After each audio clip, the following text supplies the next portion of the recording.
Plain sailing on a fine Sunday afternoon in the capital. Sunshine on Leith, you might say, but there won't be too many admiring the view come 3 o'clock. It's the second Edinburgh derby of the season. Hibs against Hearts, live on the BBC. Good afternoon. As always, good to have you with us for our live Sunday afternoon match. I'm delighted to say that my studio guests this afternoon are Alec McLeish and Gordon Smith. And we'll hear the boys' thoughts very shortly. We'd also like to hear yours as well. As always, you can text us or email us, and there's how you do so. Email is the usual address, www.bbc.co.uk/Sports Scotland, or text us on 7736 600 600 with your thoughts on, in particular, this afternoon's big Edinburgh derby. We'll have team news from Easter Road and from Celtic Park a little bit later, but let's immediately get underway with the first of our roundup of yesterday's Bank of Scotland Premier League matches. The big match at Dens Park, where Rangers, of course, had the chance to move 4 points ahead again of Celtic at the top of the table.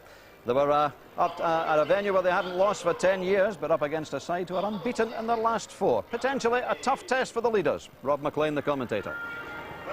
Dundee are disappointed to be without injured central defender Tom Hutchinson and virus victim Steve Lovell, whose 2 goals beat Hearts last weekend. The replacements are the 2 Georgians. Zura Kizhnishvili at the back and Georgi Nemzadze returns to midfield. 2 changes for Rangers as well. Maurice Ross is injured and Kevin Muscat takes over. Mikel Arteta is back alongside Barry Ferguson in central midfield, having recovered from injury. Stephen Hughes drops out of the starting lineup, and Michael Moles looks to pick up where he left off last Sunday with 2 goals against Kilmarnock. A change of referee, Kenny Clark is ill. Ian Fife takes over. Rangers aim to keep their momentum going, and it certainly has been going so far this season. 10 wins and 2 draws. Draws with Celtic and Kilmarnock on the opening day, and apart from that, 10 out of 10 for the Premier League leaders. Chested down by Caballero, thumped through by Barry Smith. In goes Nacho Novo, chance for the opening goal! And again with Novo. Twice foiled by Craig Moore. Brilliant defending by Moore, but what a chance for Novo to get Dundee in front with just 2 minutes played. Bob Malcolm chips it over the head of Caballero to Newman. Moles to Lovenkrantz. Now for Newman, brilliant pass, Lovenkrantz! Julian Speroni didn't know too much about it, saved it with his head. Wonderful build-up from Rangers, and the measured pass from Newman. Lovenkrantz was in, and Speroni used his head. Good turn from Fabian Caballero. He was caught by Bob Malcolm. Free kick is given. Good touch on the ball, Caballero, and he's very strong as well. Free kick taken. Novo, Caballero! So close! And it would have been a wonderful goal. Right on, 20 minutes. And Dundee with another chance to get themselves in front. The back heel had Kloss beaten, and the Rangers keeper saved by the frame of the goal.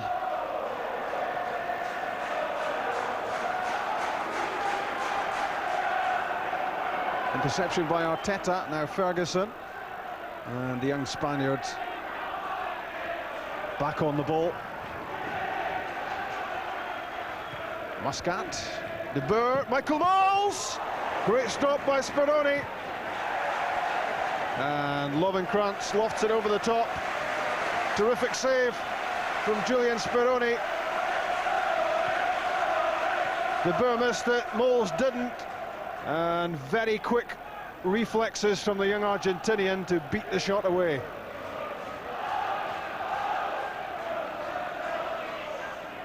Peter Lovenkrantz testing out Dave Mackay for pace, he's beyond him. It's a good ball in. And first there was Lee Wilkie. At the expense of a corner kick. Arteta's corner kick inside the 30th minute. Craig Moore's header back off the crossbar, and it's Bob Malcolm who fires Rangers in front. Bob Malcolm goals are a bit of a rarity. He took that very well, with Dundee still in disarray after Craig Moore's header had rocketed down off the underside of the crossbar. But that's a pretty clinical finish from the central defender when the chance came his way. That was unstoppable, and Rangers are ahead with half an hour gone. Mikel Arteta, Ronald de Boer, Kevin Muscat and Michael Knowles. Good strength. It's Arteta, it's Lovenkrantz, and it's a big chance gone. A real opportunity for Lovenkrantz, he knows it, to put Rangers 2 goals in front. Michael Knowles involved in the setup, and Arteta thought he'd laid this on a plate for Lovenkrantz. He failed to steer it down and missed the target by a mile. Caballero, no way through, shifts it wide for Hernandez. The cross for Nemzadze. Barry Smith, good effort, kept it down well, and all it needed was a touch from Nacho Novo, and that might have diverted it into the Rangers net. Did well here, good technique from Smith to just drill the shot in, and it wasn't too far off target.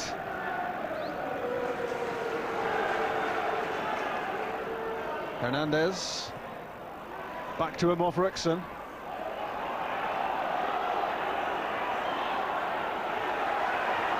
That's good play from Rickson, which won possession. Now Ronald de Boer through the middle. No free kick. Well, in fact, the referee is coming over now. He has awarded the free kick.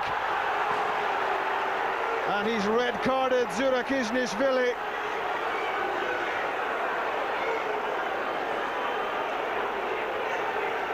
And I don't think the Georgian can have too many complaints about that. He was the last man. It was a goal-scoring opportunity for Ronald de Boer. Kiznisvili did what he felt he had to do. And Dundee down to 10 men.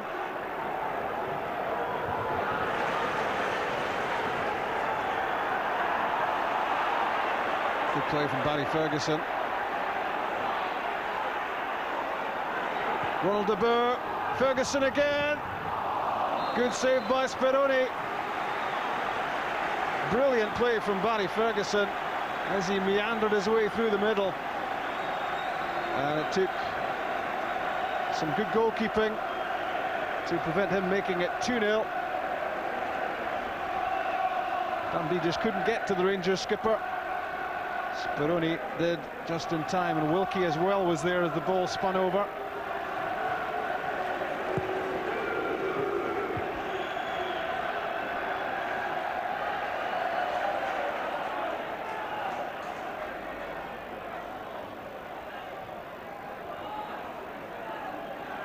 Mikel Arteta. Dangerous ball in, and Peter Lovenkrantz makes it 2. There was a deflection on the cross, and it popped up invitingly for Lovenkrantz to head in his 7th goal of the season. Scored with a header recently against Motherwell at Ibrox, and he's done it again. Arteta doing the set-up work. 2-0 Rangers, 5 minutes into the second half. Nemzadze into the feet of Caballero. Has it again. Gavin Ray caught in 2 minds as to whether to power it or chip it. That's a wasted opportunity for Dundee. Came back to him in a very inviting situation here, Ray. How many times have we seen him find the net from just that position?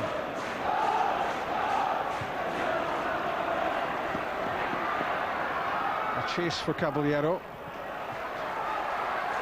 And Craig Moore always looked to be in charge.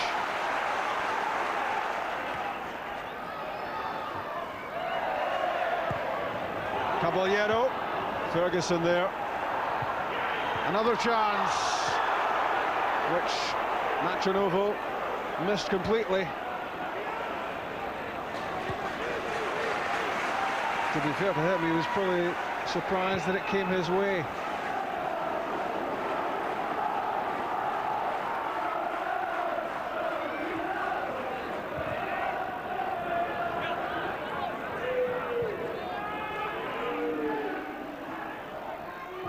De Boer back to Arteta.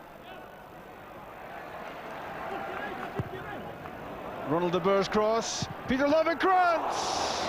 Top save by Speroni. He did so well, Lovenkrantz. Watch the technique here as he drilled down the left foot shot. And it bounced up off the pitch. It was a very difficult one to save. Speroni did well.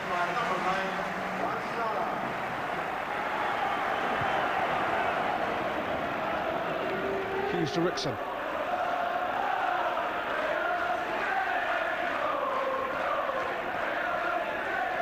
Arteta. Bert Kontraman. Deflected. Wide.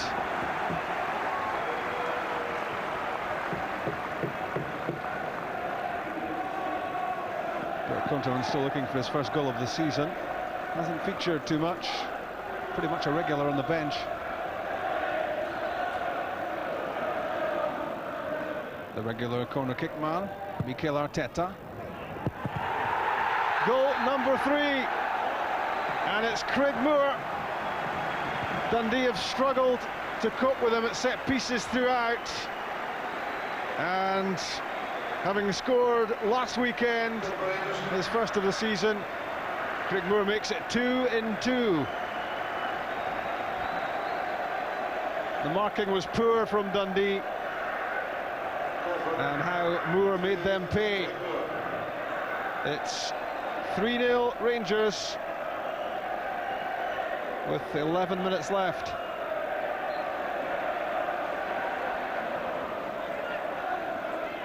Hernandez to Caballero. Lee Mayer for Gary Brady. Deflection! Brilliant save by Stefan Klos. Acknowledged by his teammates. He had to make a rapid change of direction there. It was a big deflection. And a terrific save. If you get opportunities, you won't get too many, and you've really got to take them. It was the same when we went to Ibrox with 1 or 2 very good chances in the early part of the game, and they ended up 3-0 then as well. So, you know, we're disappointed with the overall result, but I can't be too unhappy about the effort because I think they gave everything they had. It was a good recovery by Craig Moore after just a couple of minutes to get back there, but is that one you would be looking for Nachanovo to have stuck away? Yeah, I think, I mean, the boy knows that himself. There's no disguising that. You go round the goalkeeper, you know, you just got to put a little bit more on it. I mean, credit to Craig Moore. I thought he was immense for Rangers today, I have to say that. You know, his attitude, never give up, and that's the type of player he is. And, you know, so he got back and done his job. But from my point of view, yeah, if you get 1-0 up, then it takes his sting out of Rangers a little bit and maybe asks him to hurry things a little bit. Maybe the fans get a little bit impatient. All these sort of things can turn in your favour, but it wasn't to be. Start of the game, Dundee, they started very well. Obviously had you know, an early chance in the game. And we didn't expect, you know, really anything different. They've had a good run of late, and in the end we were very pleased with the result that, you know, we eventually got. When your header crashed back off the bar and you turned round and you saw who'd scored the goal, could you believe it? No, I'm delighted for Big Bob. You know, I think it's his first goal for the club, and at that stage of the game I wasn't really too concerned who scored, you know, because they probably did start the game better than us, so that goal probably did settle us down a bit. The goal was bad news for Dundee. Even worse news for them was getting Kijnishvili sent off at the end of the first half. For them at that point, obviously it was always going to be difficult. Yeah, very much so. I think that was probably the turning point in the game. Down to 10 men. We probably enjoyed a lot more possession and space after that, which for obvious reasons. And then an early goal in the second half, you know, I think that killed the game really. you know, we had to do a lot of chasing, a lot of work, working very hard. But we had 3 or 4 opportunities in the second half of shots at goal that Kloss had to save. I honestly think that, you know, on another day, on another time, maybe Dundee would just have gave in there. But we didn't give in, we kept at it. And, you know, if the players show that resolve and that determination every match, then we'll do okay this season. So Rangers move 4 points clear again, at least for a couple of hours. Alec, I saw one of the papers this morning describing that as a routine win. That's a wee bit unkind to you, I would have thought. Yeah, and I think it's unkind to Dundee as well, because they made chances, and I felt both teams started quite well. I wasn't too unhappy with our start to the game. I thought we started slack in the Hibernian game in the cup tie.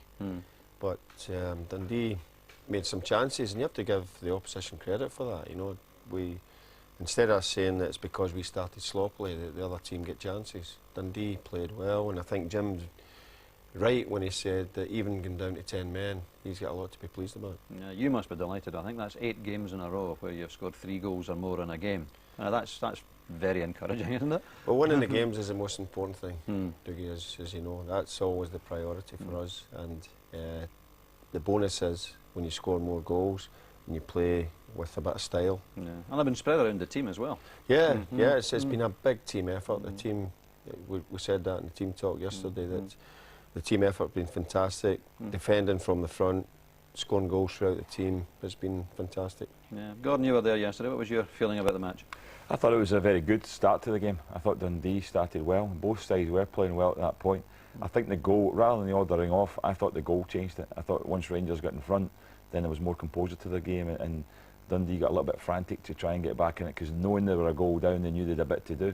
But the ordering off certainly put the seal on it, and then just after half-time, Rangers scoring again, and the cruise through it. They actually dropped the level a wee bit. I don't know if Alec was aware of that. If I could be overcritical of the players, we maybe get a wee bit sloppy, but yeah, Dundee still worked hard, and they created chances even down to 10 men. The good thing, they were very positive, Dougie, because they had, even when they were a man short, they still left 2 up front, Dundee. Which matched up in midfield. Yeah, and matched up. It made an interesting game. Yeah. Let's pick out 1 or 2 of the more important moments in the match then, and as we saw after just a couple of minutes, well, Dundee might have gone ahead, and in some ways should have gone ahead, Alec, but at the same time you've got to give Craig Moore credit. That is fantastic defending, and I think I said to Craig, and afterwards, it's a lesson for any young player striving to be a top-class defender, that you never ever give up, that it's not a lost cause.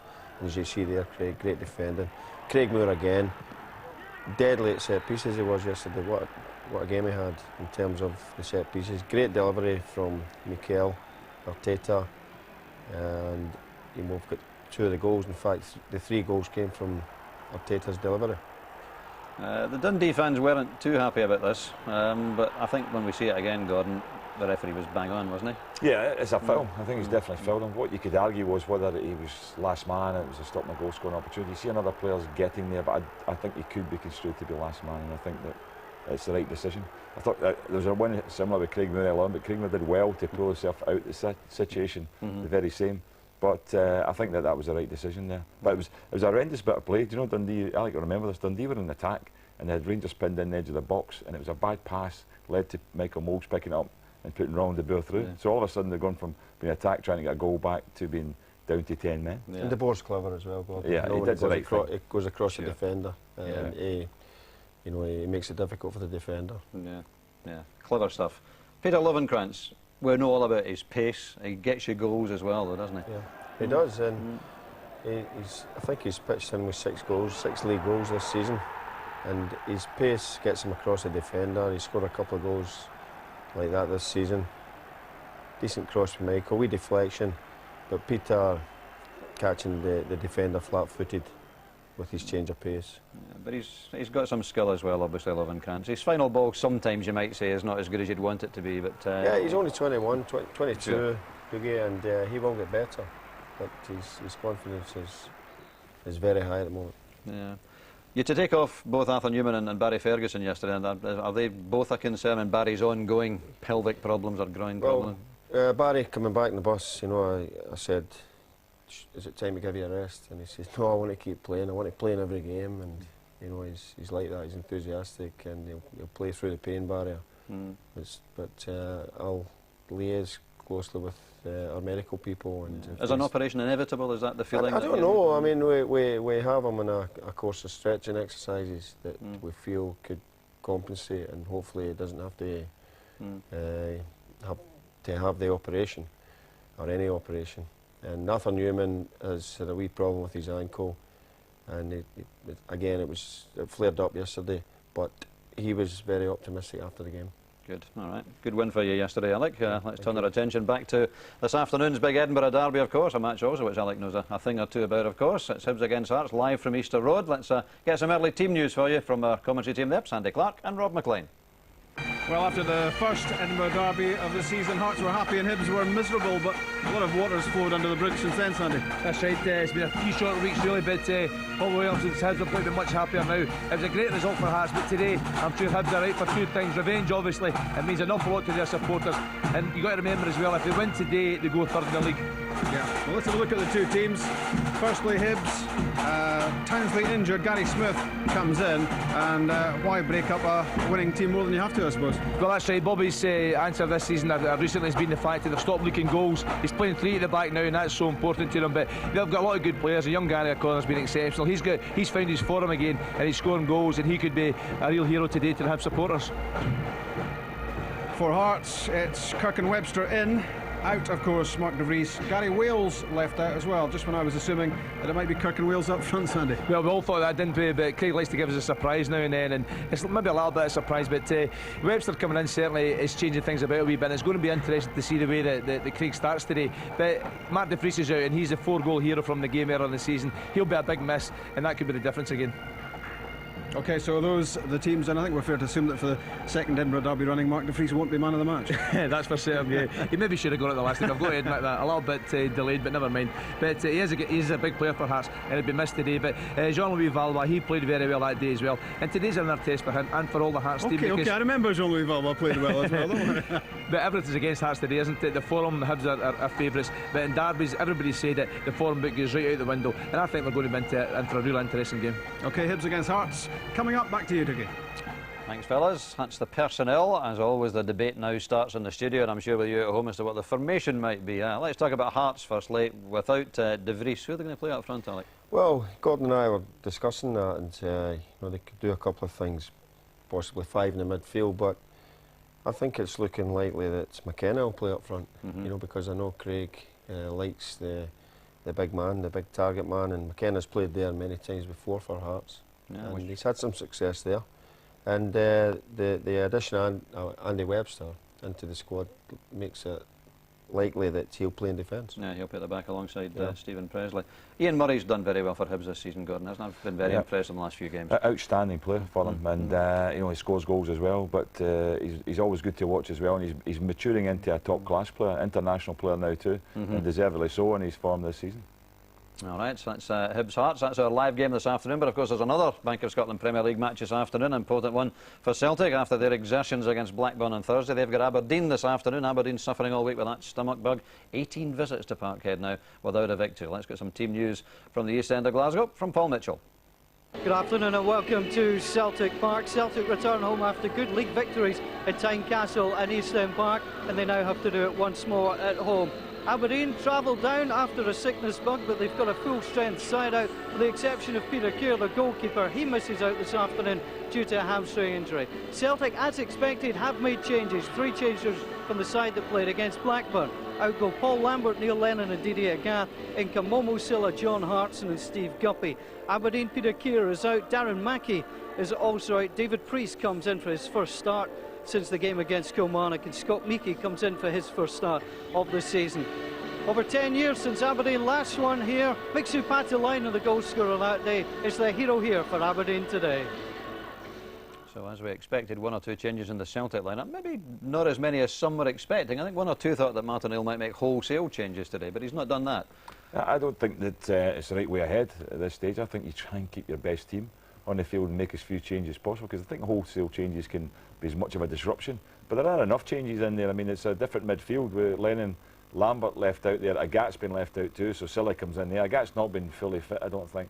But it's a bit of a surprise Lennon and Lambert both being left out there. Maybe it's just because he wants to give them a rest with games coming up. They've got midweek games coming up in the next 2 weeks, but it gives Thompson an opportunity to get in play more centrally in midfield, because he looks like he's going to bring Guppy in. But I think Sutton will play midfield as well, because with Hartson coming into the side, he and Larson will be up front. Yeah, and just a word on Aberdeen, like it seems that they've got virtually a full-strength lineup after the bug that was going around this week. I mean, how much does statistics like 16 games in Glasgow, in which they've scored only 4 goals, how much does that play in players' mind? I know every game is different, but you think it does, yeah? Yeah, I think it does a wee bit, and I'm sure they'll come to Celtic Park a wee bit with trepidation, but they'll hope that they can get the breaks, and they'll, you know, they have done well in recent times at Parkhead.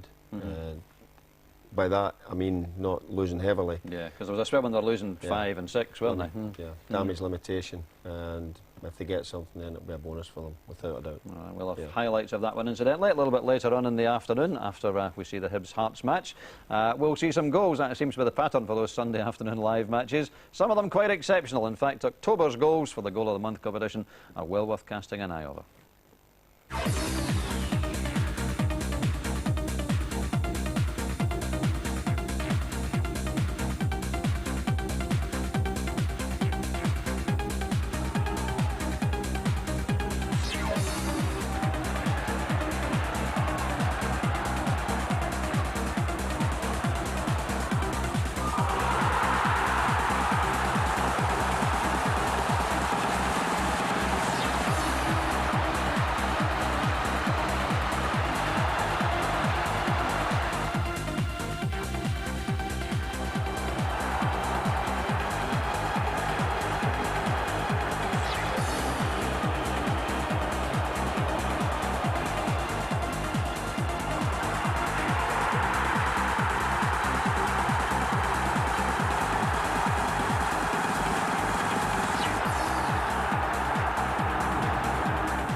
Always, it's a tough choice. Which was the best of that lot? Ian Murray for Hibs against Dundee United, Henrik Larsson, Celtic against Rangers, Gary O'Connor for Hibs at Thistle, Lee Makel for Livingston at Motherwell, Khaled Kemas for Motherwell in the same game, and finally Ronald de Boer last week for Rangers against Kilmarnock. Give us a call 0900 144 7755. Text us 07736 600 600. You can email us as well, and the Bank of Scotland will treat you to a family day out at the Premier League club of your choice if you are the winner.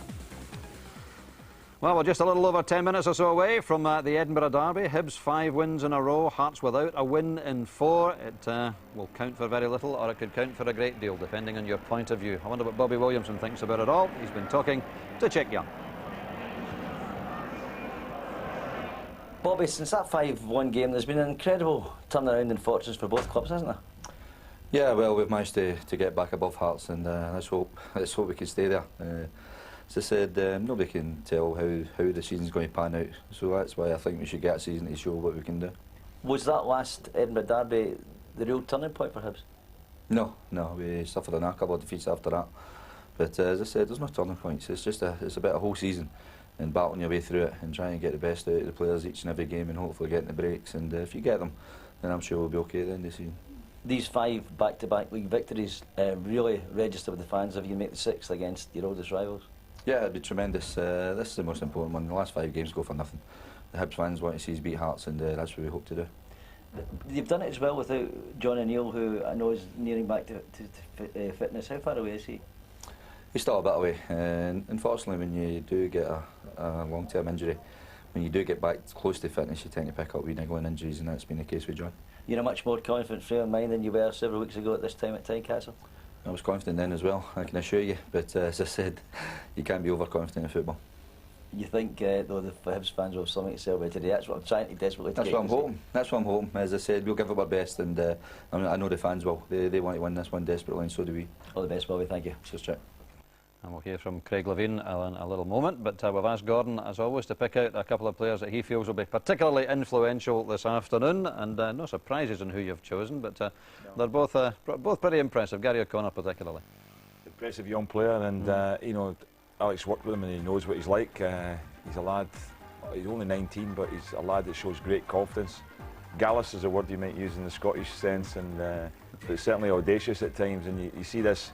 This is a perfect example of it. I mean, he just picks this ball up, and without even looking, he just fires that from 25 yards. You know what I mean? It's a confidence to know that he's going to hit the target there. It's stunning, and the delivery of it as well. This is his 2nd goal in the game, and it's an example of he scores different types of goals. Looks, makes a good little run here, gets on the end there. He's already sized up the situation. The defender's close to him. He knows where he's taking it, and he's finishing it, and that's marvellous. And as I say, a young player who's really developing well in the Scottish game, and what a great future. Yeah, he has got a real chance. He benefited a lot, I think, Alec, from playing alongside Craig Brewster last year, and now mixed up Atalainen, perhaps. He did, but you know, he always showed promise with the youth team with Donald Park, under Donald Park's tuition, and he knows where the goals are. You know, he certainly can finish from anywhere, distance, you've seen it, close range, and the skill he showed for the 2nd goal against Thistle. He's a good young talent. Yeah, got a real chance. Yeah. Jean-Louis Valois has been one of the players of the season for me so far. Wonderful skill goal, isn't he? Great to watch. That's a good thing. Entertaining player as well, and you know, he's a threat, and he'll be a threat today to Hibs without question. He was probably the top man in the last game, and Sandy gave him it, and then all of a sudden De Vries got the goals. But Valois has been entertaining. It's a perfect example of what he can do here. Watch this skill. It's his lovely ability, as I say. But you know, they'll adage, get him on his right foot, but no problem to him as he delivers a ball into the far side of the goals there for Weir to score the header. And then here, set pieces are another speciality. That's a great free kick. So it'll be a danger from those sort of situations, but also from corners and free kicks when he's just delivering it into the box for other people to get on the end of it. I think he made the goal in the last game for Wales when he scored against Celtic.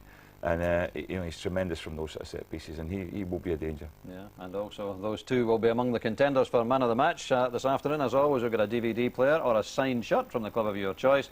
Again, it's 0900 10 225 or 7736 600 600 if you'd like to enter our man of the match competition. All right, we've heard from Bobby Williamson. Let's hear now from Craig Levein. He too is talking to Chick. There has been an astonishing turnaround in fortunes, hasn't there, since the 5-1 game for both clubs? You were going that way, Craig, and Hibs seemed to go another way. Well, Hibs have certainly picked up. I mean, I don't know how often a team wins 5 Premier League games in a row, but I mean, all credit to them. I mean, they've put a decent run together. I don't think we're doing that badly. I think that last week was disappointing, but what a great opportunity for us to get back on track this week. Yeah, exactly that, because this is a very special occasion. I think it's good, is it not, that it's been taken away for so many years? It was under the shadow of the Old Firm game. Well, not to our supporters or the Hibs supporters, I don't think. It would never be under the shadow of any other game. I think it's just as important to them as any other team's supporters, and it's a huge game for them, and it's a huge game for both sets of players. Have you had to think long and hard about your team selection this week? Well, I've made a couple of changes, but you know, one forced on us. Obviously through Mark De Vries being unfit, but no, I'm quite happy with what we're going with. All the best today, Craig. Thank you. Okay, cheers. Let's just remind you, Celtic Aberdeen highlights later, together with yesterday's 3 remaining Premier League matches, but it's now all about that Edinburgh derby kick-off time fast approaching. It's a match, of course, which has provided us with some great moments over the years. Night sky McQueen turning and scoring!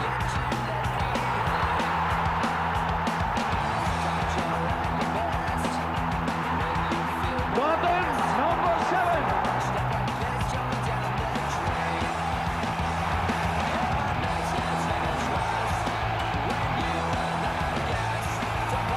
He's on and what a goal! By the magic! It's unbelievable! Vintage goals and not one by Sandy Clark. Can you believe that? Sandy's there today though. He's alongside Rob McLean.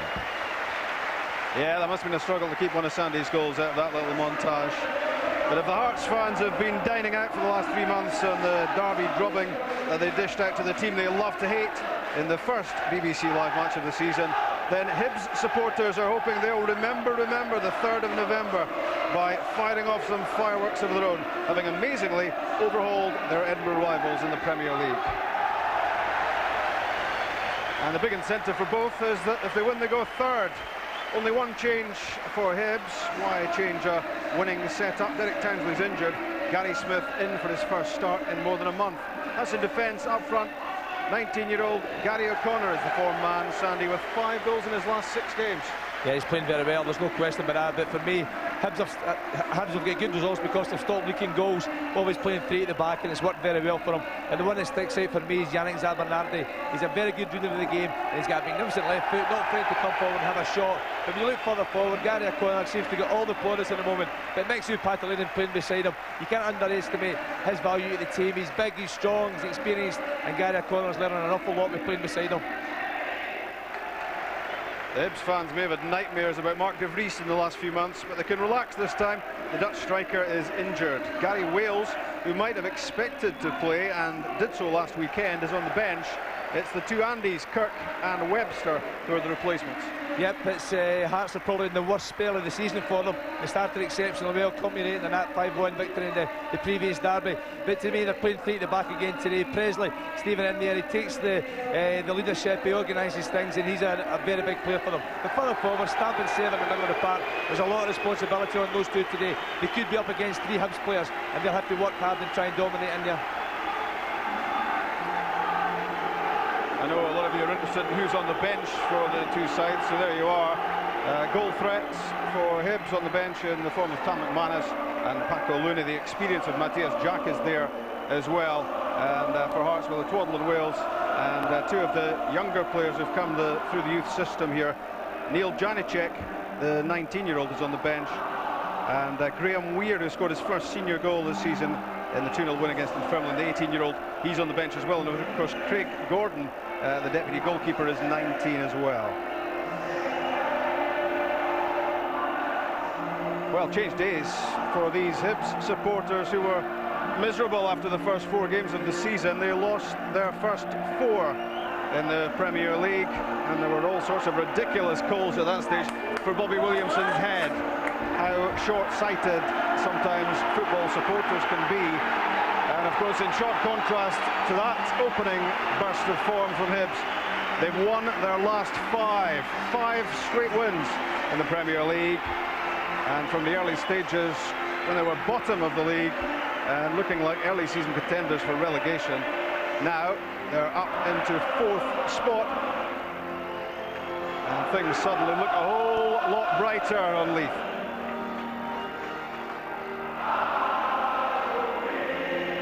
Bertie Vogts was in the Highlands yesterday watching a cup final in the north, and back in the capital today to watch the 2nd Edinburgh derby of the season. And quite a few players to cast his eyes over as well, who have already figured in his plans, and maybe 1 or 2 who might do in the near future. Referee for Hibs against Hearts at Easter Road is Willie Young, and he was shouting up to us earlier on, hope that sun's not going to bother you when you're making any of your judgments later on in the game. That's typically Willie Young. I think he's a first-class referee. He's one of the few referees that you can actually speak to during games, and he makes mistakes like everyone else, but he's a real character, and I think a lot of them.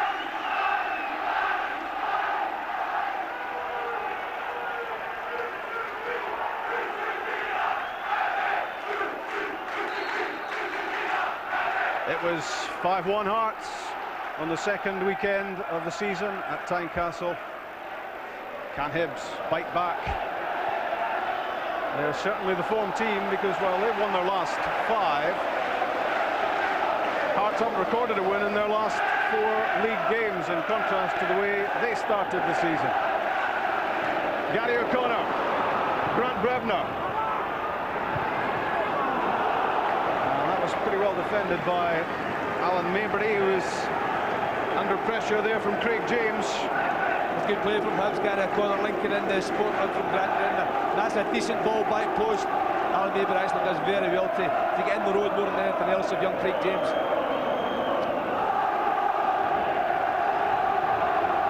Roddy McKenzie trying to fill not just the boots but the gloves of Antti Niemi after his departure to Southampton, where he's currently doing great things. Brevner very much involved right from the start for Hibs in that central midfield area. It's a poor pass. And that not a lot better from Stephen Presley. That's a poor ball from Stephen Presley. Normally he's composed and picks his passes out properly, but that was just a help the park to nowhere. He could do much better than that.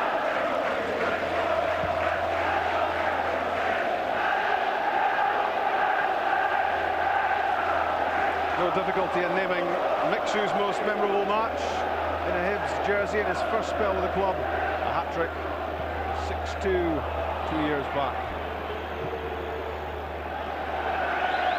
If there's a sunglasses retailer listening, it's not too late to get a couple of pairs up to the commentary position, because it is sunshiny relief today, isn't it? Could be courtesy of Specsavers, could it not?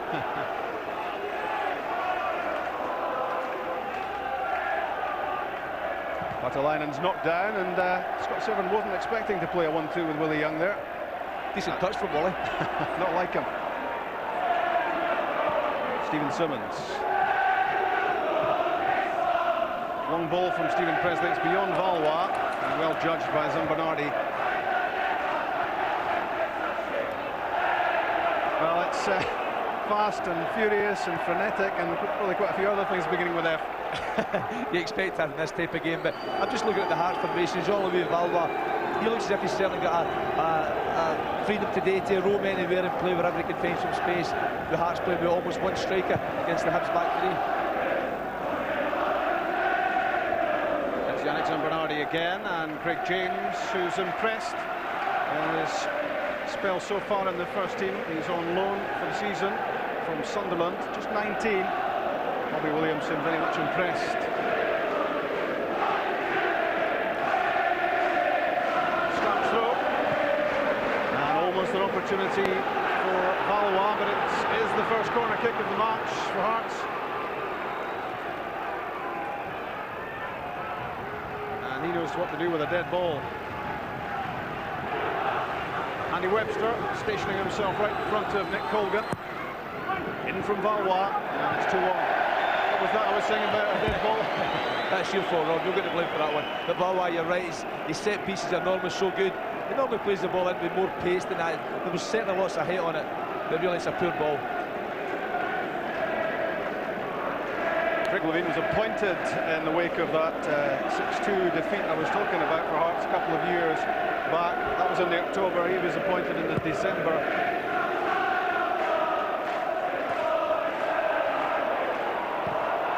Full start for Hearts. It's all about northeast derbies in England. This is first taste of the capital connection.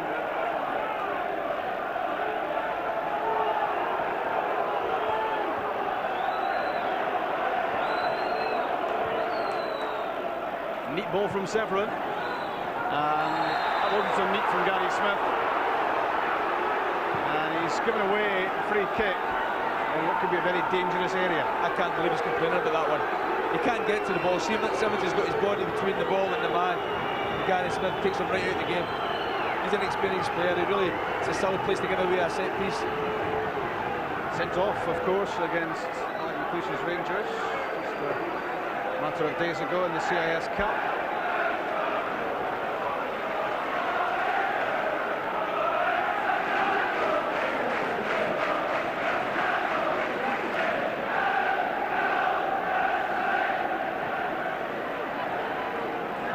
6 in the box for Jean-Louis Valois. And in comes Phil Stamp. Took a deflection, it was awkward, and it was well held by Nick Colgan.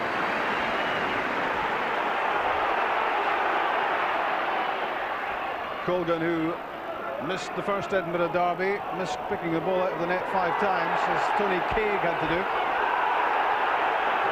And that was a good start from the Hibs keeper.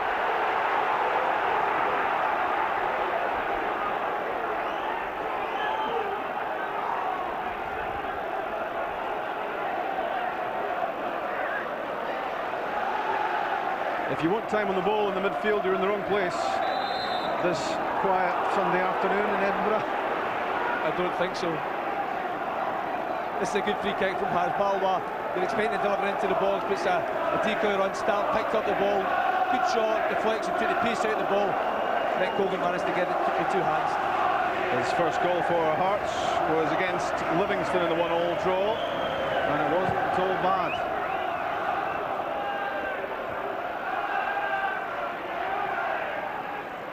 Nodded away by Jakovic. Richard Paidelainen taken out after the ball had gone. And Willie Young played advantage. It's good referee from Willie Young. He knows it's a free kick. He's just letting everybody know that he seen the free kick but played advantage and pointing out to McKenna not to do it again. Chick, I take it it's quiet over there? Yeah, very peaceful Sunday afternoon. You might imagine behind the dugouts, the early thoughts of he wants McMullen to get forward down this left side. I'm on the opposite side of the pitch, you're opposite dugouts. He wants McMullen to get forward down the left side, perhaps. I think Bobby Williamson is encouraging the goalkeeper to get an early throw out. That free kick broke down. He wanted the early throw out and get Hibs in the counter attack right away. Obviously, Chick's voice has been needed any explanation in the technical area. He'll keep us up to date throughout the match with what is emerging from the mouths of Craig Levein and Bobby Williamson. Hopefully it's not totally accurate, but if he can summarise for us, that will avoid taking us off air. Chick will keep the 2 managers out, there's no question about that. He'll keep them, tell them when to make the substitutions, etc.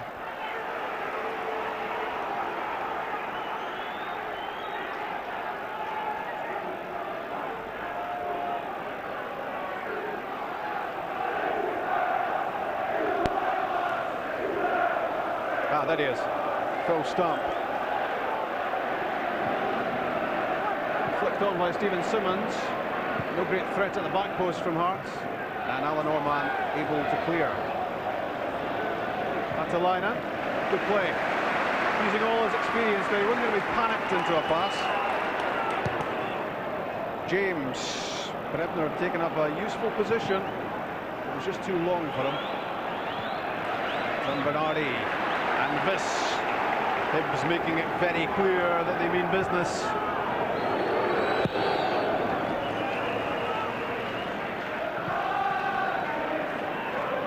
Laid off by Kirk for Simmons and miscue. You have to remember that Stephen Simmons, he's a 20-year-old still learning his trade. He's very inexperienced so far. He's also been injured recently, Rob, so he's not maybe completely fully fit. He's only playing because Stephen Boyak's out injured.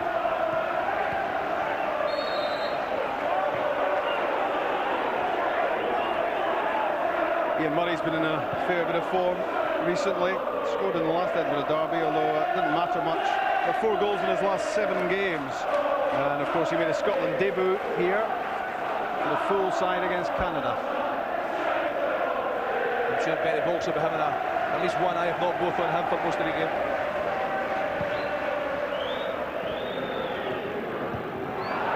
Bernardi won the header.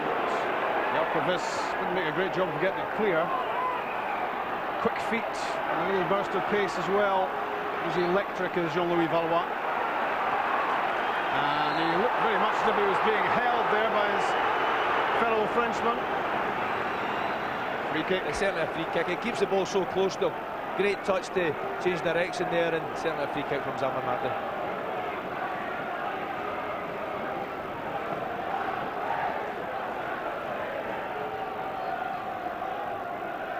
Well, he could shoot or he could play this in. And somewhere in between, I think, as Jakovic heads the ball clear. Phil Stamp lofts it forwards, and that's a good header. from Paul Fennick.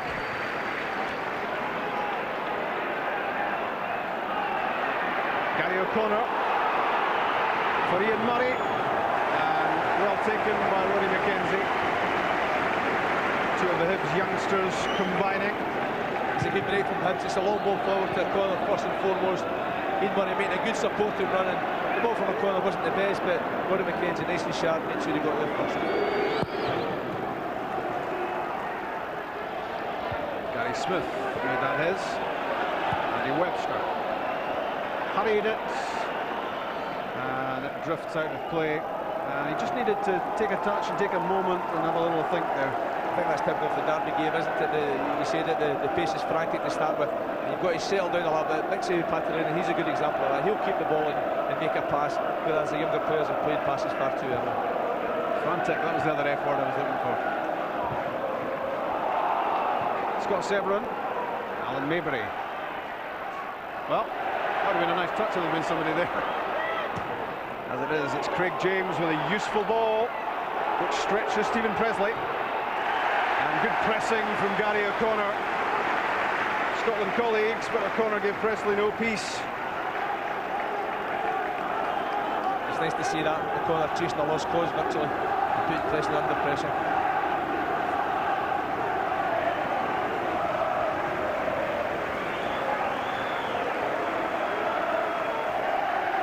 McKenna, Simmons, stamp. Stephen Simmons was fouled by James.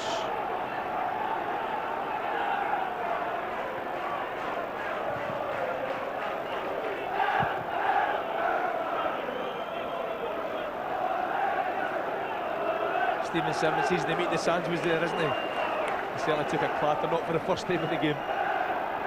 Welcome to the Edinburgh Derby, Stephen.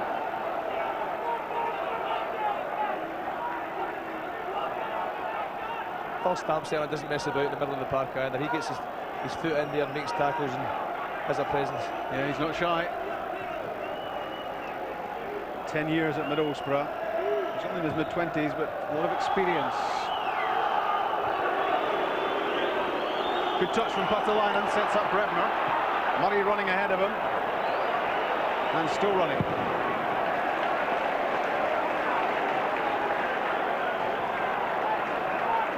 A new dimension has been brought out by Bobby Williamson and Ian Murray with that advanced midfield role that he plays now. Because I suppose his early days in the top team were in the back three or the back four. He's a modern footballer, Rob. He's very versatile. He can play at the back, he can play central, and that's the way it should be. When you're young and learning, you should be able to play virtually any position in the park. Scott Severin won the header. And that was Alan Maybury. The ball's getting a fair old bruising in these opening stages. Valois' pass is a good one for McMullen. That could work out. Phil Stamp, what a chance. And he put the shot straight at Nick Colgan. That's a real chance. Good play from Hans Valois. Magnificent ball down the line. McMullen cut back. Simmons laying it off. And Phil Stamp's going to be disappointed with that.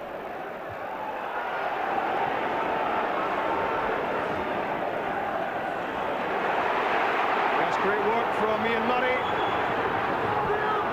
It's O'Connor, it's Brebner, it's blocked.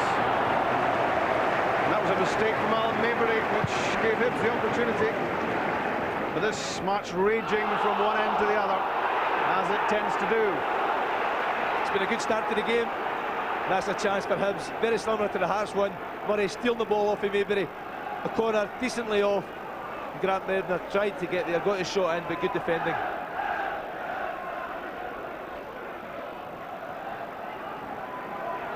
James finds Brebner.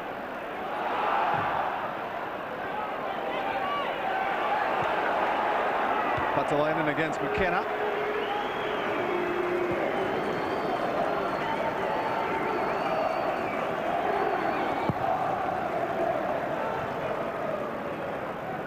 Stephen Simmons got his head to it.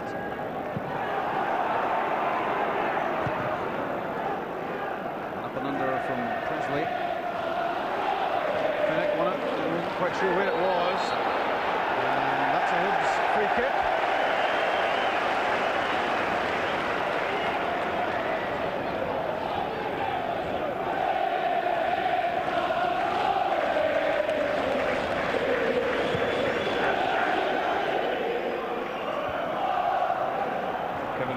the aerial tussle that time with Patalainen. Back it comes. O'Connor's flick. And Presley knew he was under pressure.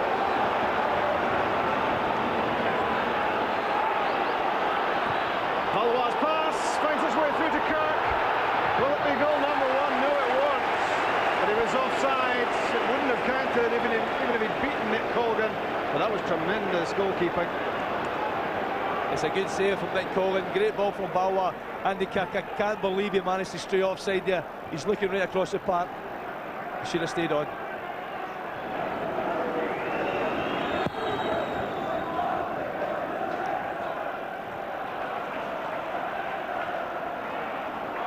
Andy Kirk, of course, scored the first goal of the first derby of the season. The first of 6 goals that incredible Sunday afternoon in August.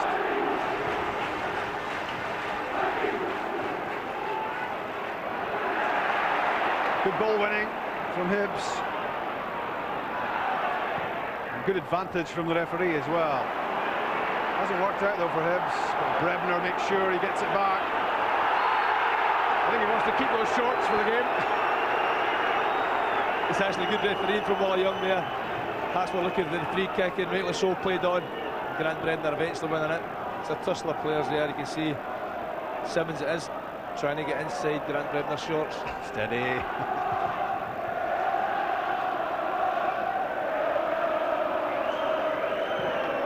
Smith's free kick. Patalainen's header. O'Connor.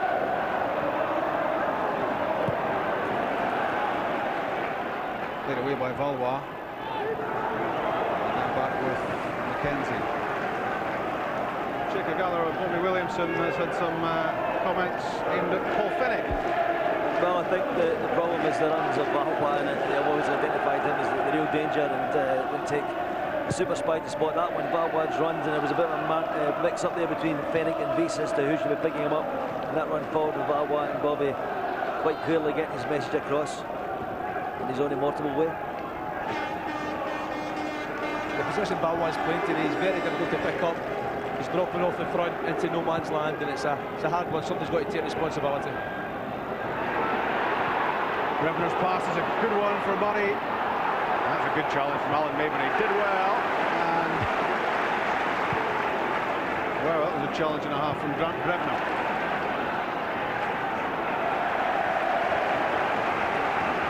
And Scott Severin looks to be struggling meantime. Craig Levine is concerned.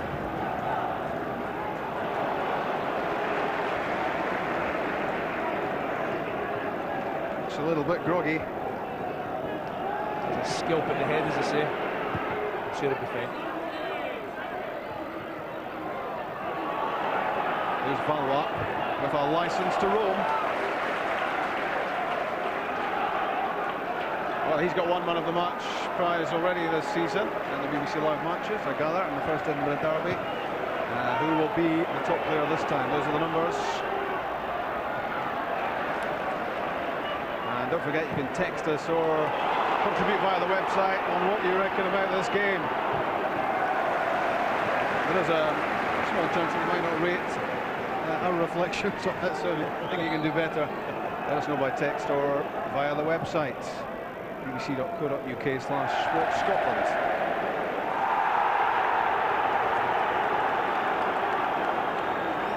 A roar from the crowd, but it was not much more than handbags, I don't think, there.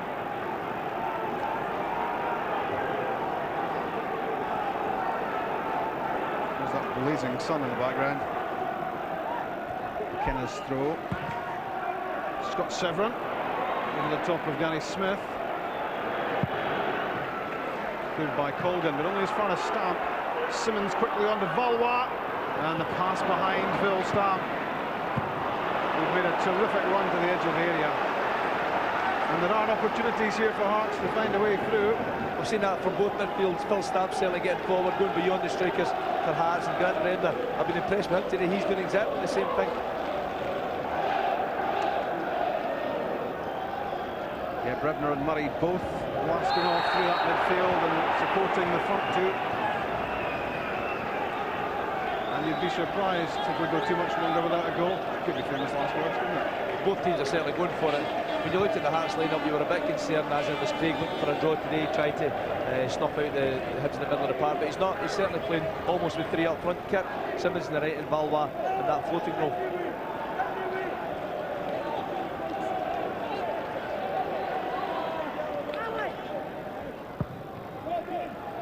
Smith's free kick, and it's beyond Gary O'Connor.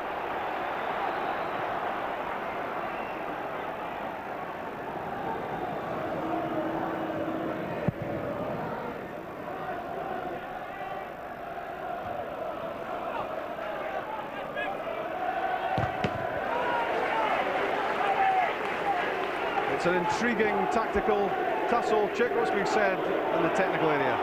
Grant Brebner's just been across for a word with Bob Williamson, Jeremy McCabe and Jim Clark about the matching up the middle of the park, just what Sandy was talking about, and I think he's suggesting there's a little bit of mismatch in terms of numbers in there. And what should you do about it? Valois. The pass aimed at McMullen, but Alan Orman did so well to win it.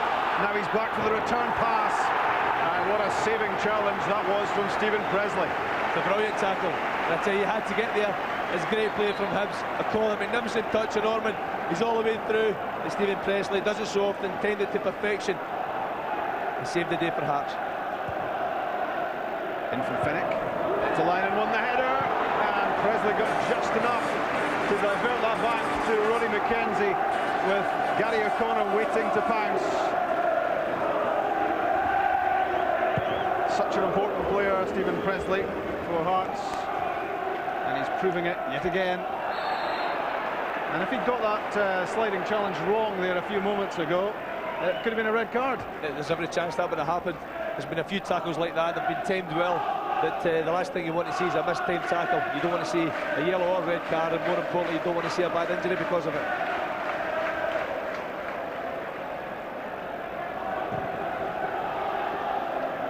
Smith again with the free kick.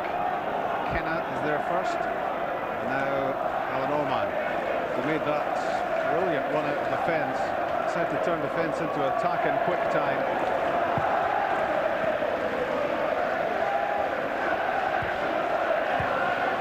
Finnick put that away just in time. Now Andy Webster beginning to calm himself. Better pass, which at least gave Andy Kirk a chance of getting on the end of it. It's a much better ball from Webster. He had time on it, looked top, seen Kirk trying to run into space and played the right ball.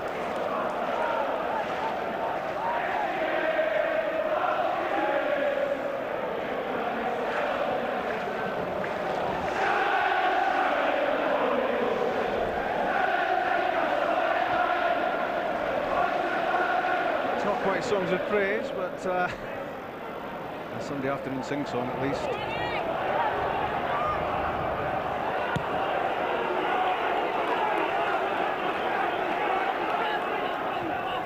Smith with Finnick alongside. 2 over 30s in the back line for Hibs. Unlikely to be flustered in this sort of atmosphere. But not one of Finnick's better efforts. Poor, I think, would be a good description.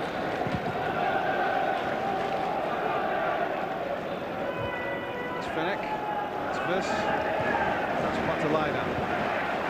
O'Connor, and again, good running from Brebner. But what a disappointment the cross was. And no one more disappointed than Grant Brebner. It's a poor ball in, but early in the game, Patalina and O'Connor are playing very well together. He's got tons of space and time here, and that's an easy one for the goalkeeper. The final ball's the only thing that's been missing so far in this game. Bernardi's lost it. Valois, and it's too high. It's good skill from Jean-Louis Valois, but when we see this again, Andy Kirk could be available for the pass. If you watch here, Andy Kirk may have been in. I think he would have took Finnick for pace, but probably the wrong option from Valois.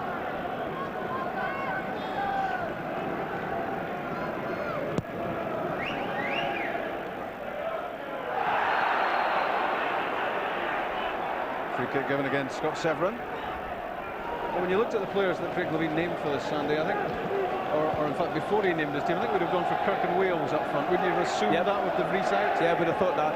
Those two, one of them always plays alongside De Vries, and you thought they might have played together, but Craig's not far away today with his tactics. And Hibs of a corner. Paul McMullen felt there was nothing else he could do there other than knock the ball behind.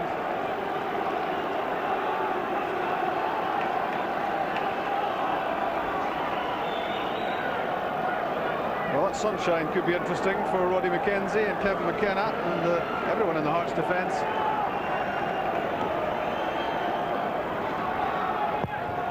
This with the corner kick. McKenzie did well.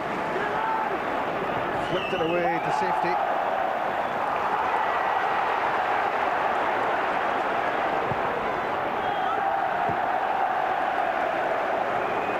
Well, it was Hibs thrown out to Hearts throw. 26 minutes gone on BBC Scotland, and it's smoking this Edinburgh derby. 0-0.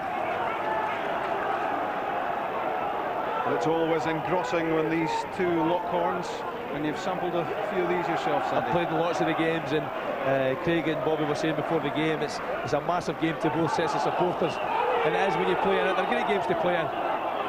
Very, very exciting. You're on a high if you win, and you're really low if you don't.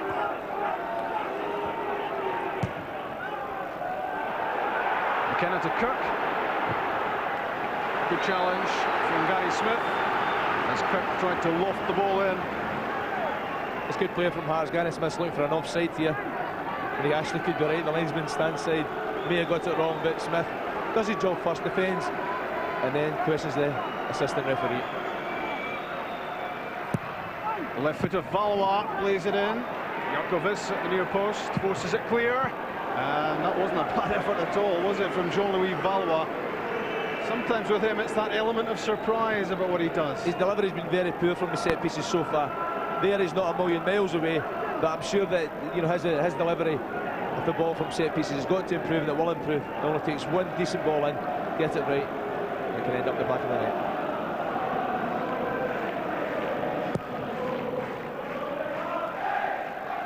Celtic are 1-0 up against Aberdeen. John Hartson with his 7th goal of the season, and a rare start for him. Still 0-0 here at Easter Road, but don't blink, you're liable to miss something. And of course you'll see the highlights of that Celtic-Aberdeen game later on in the programme, as Celtic look to get back to within touching distance of Rangers.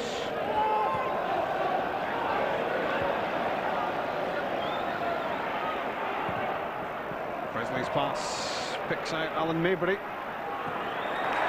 Good challenge from Yannick Zambonardi, becoming a regular feature on the left side of the back three for Hibs. Stamps throw, and Gary Smith sends it back from whence it came.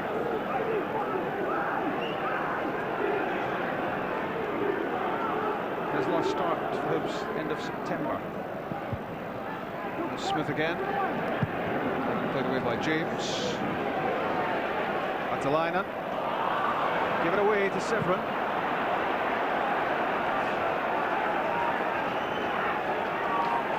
We're at Tannadice next Sunday for Dundee United against Celtic, on air from 2:35 at Tannadice. Dundee United, of course, who won at Kilmarnock yesterday afternoon. But who will be their new manager? Smith being put under pressure by Kirk. Goal kick.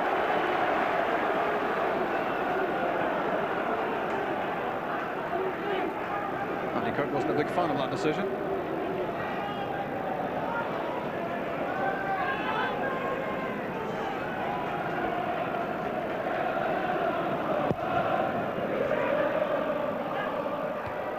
Atalainen's flick. Andy Webster, a great pass for Andy Kirk. And a disappointing effort, really, from Kirk. It's a pure finish from Andy Kirk. Bernardi dreaming when the ball was played forward there, picked up the loose ball. Simmons was inside him, couldn't really make up his mind whether to hit the shot or play the pass in, and that's neither.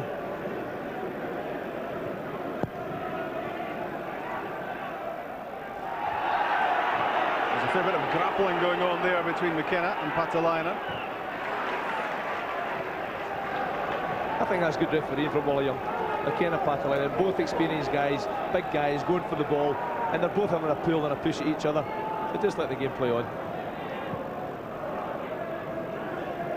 I know he asked you to say nice things about him before the match, but I didn't think you'd take him to heart. He's buying me a pint later.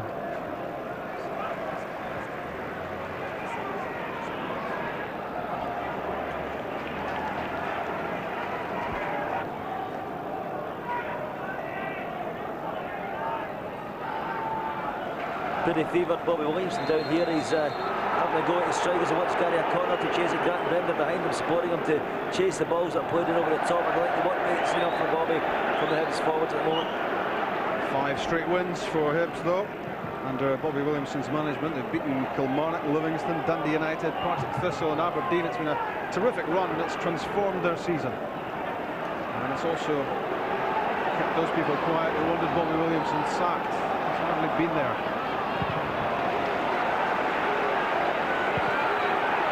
Back goes Presley.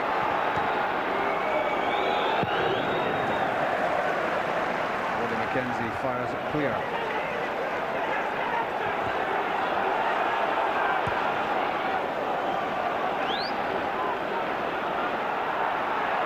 Valois. And it all fizzles out, and he had bags of time there to consider what he was going to do, but that doesn't hurt Hibs at all. I think he was trying to pick out Andy Kirk in the inside right channel. He looked up, he had lots of time. He had an option at Mullen down the left-hand side, but tried to find Kirk, and really it's a wayward pass.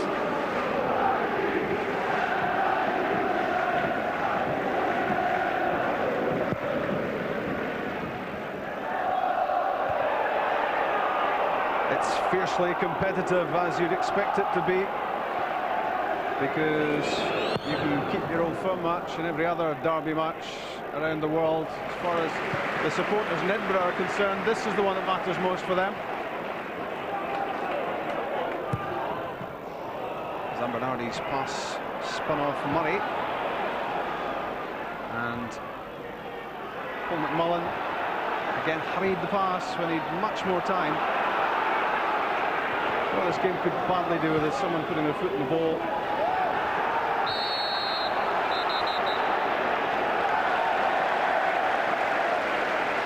He's actually given a free kick to Hibs for a pull. Wally Young will up to play. I don't know if I agree with him on that one.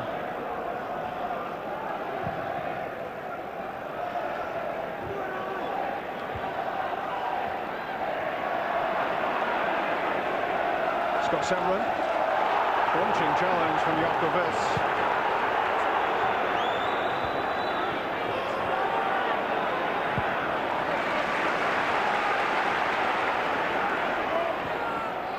And that's a waste from Zambernardi. Too many passes going astray. The last 10 minutes or so, the pass has been very poor. Defenders are getting put under lots of pressure, forwards closing them down, but the use of the ball's got to be better. They're just playing hopeful high balls forward, really to nobody.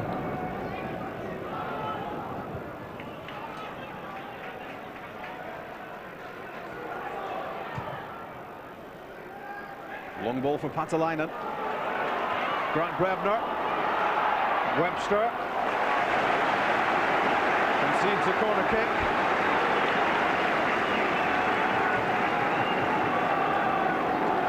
You see the strength of Hibs again going forward. Big Mix who got there first. Grant Brebner, a good support run again. McCollum was looking for the next man. The next ball, third man run. Webster could have played that for a throw-in rather than a corner kick. In the box for Jarko Viss. But Stephen Presley was head and shoulders above everyone.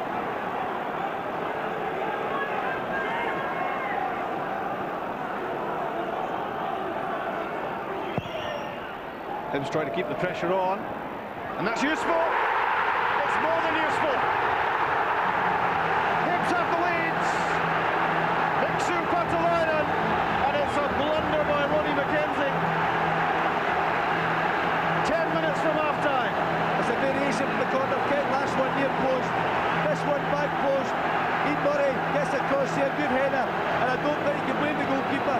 Big Mixu's got in there first, he's lost his marker, gets in front of the keeper, and Ronnie McKenzie no chance of saving that one. Yeah. Great header. Yeah, my apologies to Ronnie McKenzie. From what I was, that looked as if he'd fumbled the ball into the back of the net, but there was no doubt there that it was Mixu Patalainen doing what he does best in the 6-yard box and putting the finishing touch to that corner kick.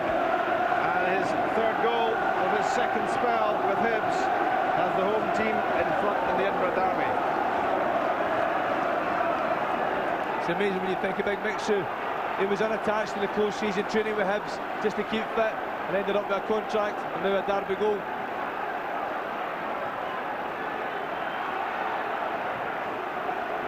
McMullen, and again it's too pacey.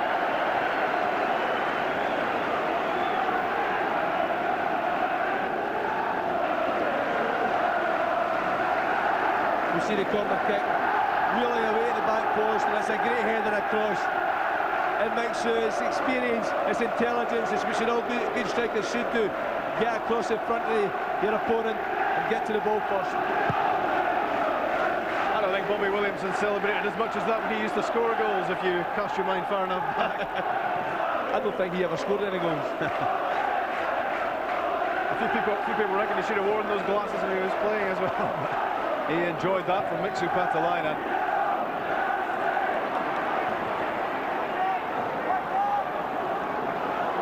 Celtic now 2-0 ahead against Aberdeen. That's John Hartson again.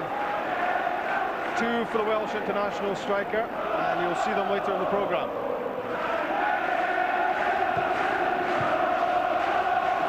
This hit on the cross from Craig James.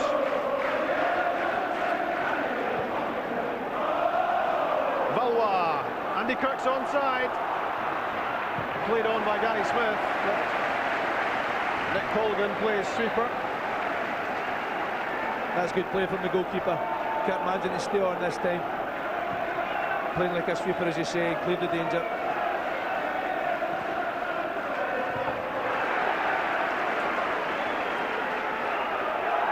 And a little flare-up between Murray and Maybury after the Hibs man's challenge, which clearly Maybury didn't fancy. He reckons that Murray's boot was up, but he certainly got the ball from where I was looking.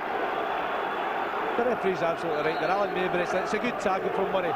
It's a challenge, he's going for the ball. It's not the first time in the game there's been challenges that are meaty, to say the least. So Alan Maybury's got absolutely nothing to complain about. Here it went in the same way, and Murray had control of the ball. I think it's frustration of losing the goal more than anything else. Ian Murray's entitled to go for this one. He's got the ball, absolutely nothing wrong with that. Murray well fired up.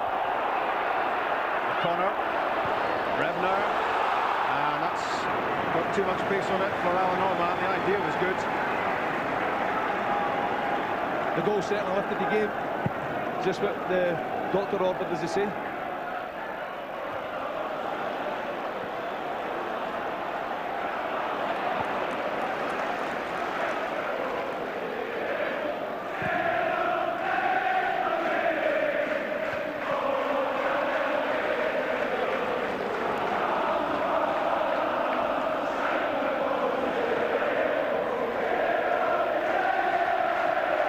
Focus on Alan Orman in the wake of that Rangers Cup tie the other week.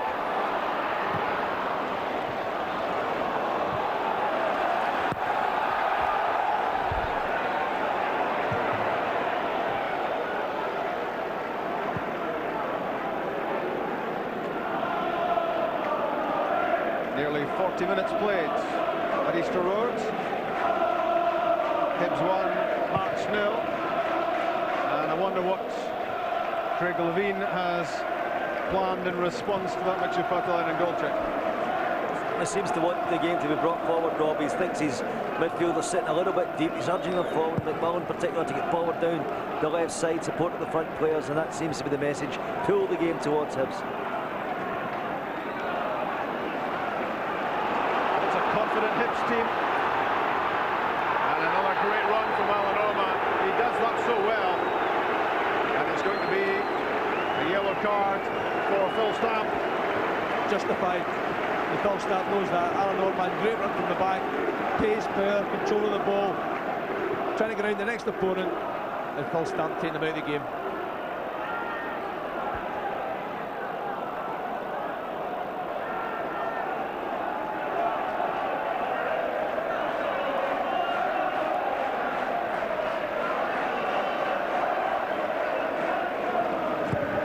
Zambernardi's strike. Played away by Stamp.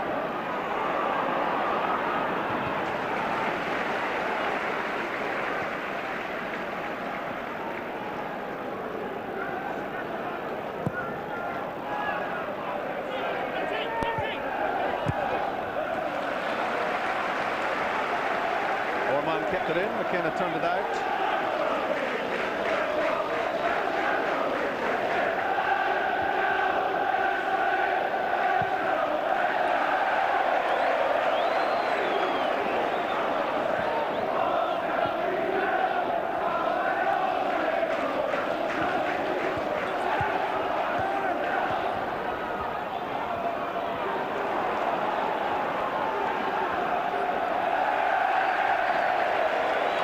Going Hibs' way at the moment. They've got the goal and they're pressuring Hearts into making mistakes. Orman's cross.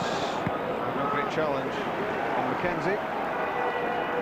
Hibs have certainly got the initiative now. They've got a big lift from the goal, and you can see the Hearts' heads going down. We've lost Simmons and Valois in the middle of the park, and just off the middle of the park for Hearts. They've stopped keeping the ball up front.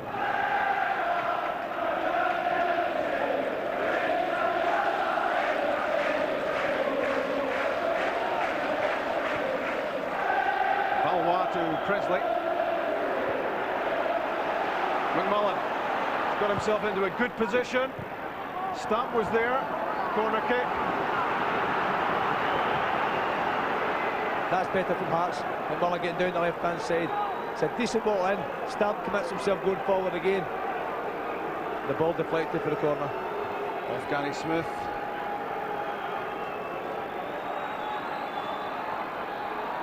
Can Hearts hit back from Valois, but that's not really going to do much damage.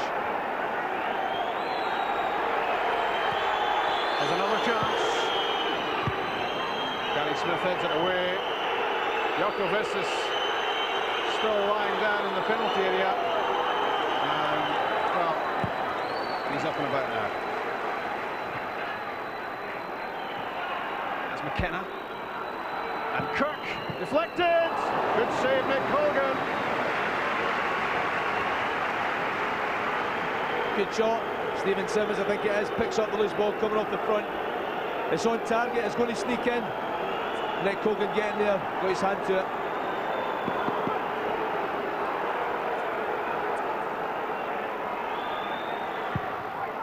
Moved in low again by Valois. I'm not sure what he has in mind, but it's not coming off. I can't believe his delivery is so poor. He normally hits the ball, strikes it so well, natural left foot. You can see him shaking his head there, he's disappointed. As I said, he'll get one right. Inside the 45th minute. Gary Smith up for the header, and again, back with Severin. And Smith did well to shut him down.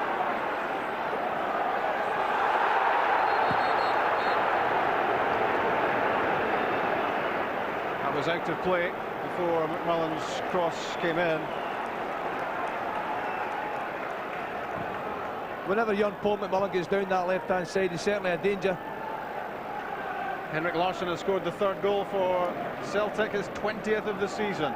2 for Hartson, 1 for Larsson, 3-0 Celtic. That's a real surprise. I think there was a hint of irony there from you. Yeah, Celtic are playing so well at the moment. Hartson and Larsson both magnificent at putting the ball in the back of the net. We're into stoppage time. 1 minute to be added. Can Hearts make it count? Stephen Simmons slipped, and lots of sympathy from the Hibs fans. Not. It's the wrong place to slip, isn't it?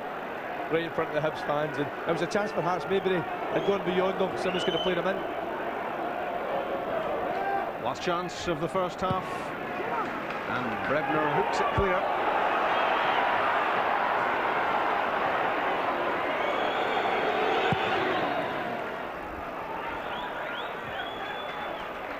Paul Phoenix header, heading out.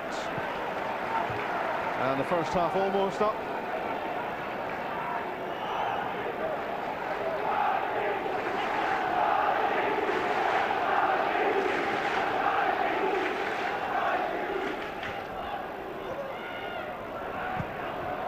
That's Phil Stamp. Andy Kirk's after it. Danny Smith stayed calm, stayed composed. Half-time at Easter Road. Bobby Williamson's happy because Hibs are ahead. Miksu Patalainen has been a problem for Hearts before in this fixture, and he does so again. Ian Murray with the header which set up Patalainen's goal, the only goal of this first half. Jarko Vis with the long corner kick. Murray was up well, and no one was sharper in the 6-yard box than Miksu Patalainen. I'm amazed he can do that sort of gymnastics at his age, but he's still sharp at the age of 35, and he shouldn't be doing that at his age either, Bobby Williamson, but justified in being excited because Hibs are ahead. Let's hear from Jerry McCabe. Jerry, I'm presuming you'll be happy with that first half performance? I don't think there was much in it, Chick. You know, the two sides weren't giving much away, but we got the wee break, you know, from the corner. I don't know if Mixon knew much about it, but it's in the net, so hopefully we can stay in front. It was a game that needed a goal, certainly from your point of view. You wanted a Hibs goal, but from a neutral point of view, it did need a goal. That's it, you know, there's not been many near things, you know, but obviously delighted with getting the goal in front. Hopefully we can keep a clean sheet the second half. And what's the message going to be to the players in there? Well, obviously, give nothing away at the back, you know, clean sheet, and we've won the game, but hopefully if we can go and press again, get another goal, I'll be happy with that. Thanks, Jerry. Thanks, Jack. So 1-0 Hibs in the Edinburgh Derby, 3-0 Celtic in the afternoon's other Premier League match. I'll report on that a little bit later, and indeed highlights towards the end of the programme, but let's get Alec and Gordon's reaction to the first half at Easter Road. It's a derby, Alec, isn't it? Yeah, called it wrong with the McKenna up front, but Craig's played a match-up job. You know, he's playing the three at the back, exactly the same system as Hibs, although Valois got the floating role. And I don't think they've caused Hibs too many problems, and it's certainly been on counter-attack, or maybe if Hibs have made a mistake. I feel that Hibs have done all the pressing, and Bredner's been very lively, and Patalainen deserves great credit for his goal and his movement alone. Yeah. 1-0, fair reflection in the first 45, Gordon? I don't think there's much in it. I think Hibs just slightly better. I think that Hearts were taken a bit of a surprise by the aggression that Hibs showed in the early part of the game. They really were getting stuck in. Yeah. There's a lot of shouldn't be, I suppose. No, it shouldn't be. It's a derby game. 5-1 last time. There's a lot of strong tackles going in. They have matched up, as Alex said, and it's meant that we've not seen a lot of great football. I think Hearts are getting in behind Hibs a little bit easier though with the through balls and all that. They've been in a couple of times. Andy Kirk, Simmons is a shot, but somebody was just saying in one of the texts was just saying that Stephen Presley has done a very good job, and then that's kept Hibs quiet from their attacks. But I think probably 1-0's a fair reflection this week. Okay, well, we'll look back over the highlights of the first 45 minutes in a few moments, but let's take you back to two of yesterday's Bank of Scotland Premier League matches. Highlights of Partick Thistle Motherwell in a moment, but let's start at Rugby Park. Two sides both looking for their first league win since mid-September. Kilmarnock against Dundee United. Here's Dougie Vipond.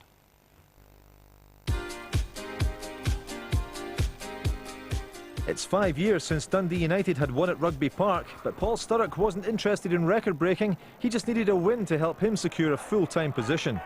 With bonfire night just around the corner, the fireworks took a while to light in the dreich conditions, but Paul Di Giacomo was first to light the blue touch paper. From the resultant goal kick, United took the advantage straight down Route 1.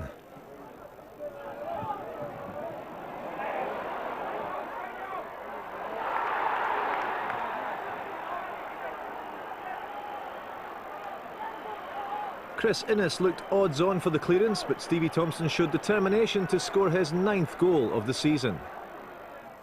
That was one of only 2 shots on target from United in the first 45. The rest was all Kelly. Stevie Murray showing some good control, but the finish, sadly, was inches wide.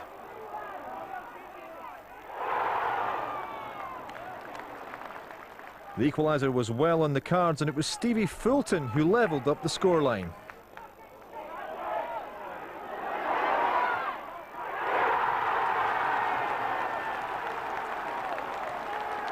Paul Di Giacomo's layoff could have gone anywhere, but Fulton was there to slot his 2nd goal in successive weeks.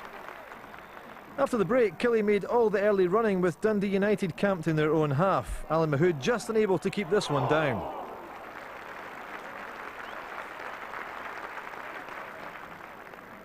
Chris Boyd would have been a disappointed man last night. His free kick just after the hour looked goal-bound, but just the thickness of the upright kept the match balance even. Great power from Boyd. Centimetres to the left would have made all the difference, though. In the last 20 minutes, though, Dundee United discovered a spirit that had been missing for much of the match and pushed for the winner through Stevie Thompson. His cross cut out by Gordon Marshall. Into injury time, and with everyone expecting a draw, Killy's under-18 captain Sean Dillon made his first and only mistake of the game, and Jim McIntyre slotted home the winner. 3 points then, United move off the bottom of the table, and a lifeline for Paul Hegarty. It's been a fantastic day, especially after scoring early on. Kilmarnock came back into the game and obviously caused us lots of problems being a home team. Weathered the storm, and in the second half, especially the final 20 minutes, we did really well and we got just rewards in the end. I thought the whole team, you know, worked their socks off and competed well and battled for everything. And, you know, we don't like getting beat, and it's hard to take that the performance, you know, is the plus for us because, you know, we deserve to win the game. James McFadden was back for well after a 2-match suspension, and he had a few words of encouragement for under-fire keeper Stevie Woods. And they seemed to have some effect, as after 18 minutes, Woods showed agility and a safe pair of hands from Martin Hardy's header. The home side did get the breakthrough though, and it was Hardy again, bulleting his first goal of the season from 6 yards. Alec Burns picked out Hardy with the corner, and Woods could do nothing about this one. Motherwell found themselves 2 goals behind after 52 minutes due to some decisive passing from Britton and McLean, followed by a fine finish by Alec Burns.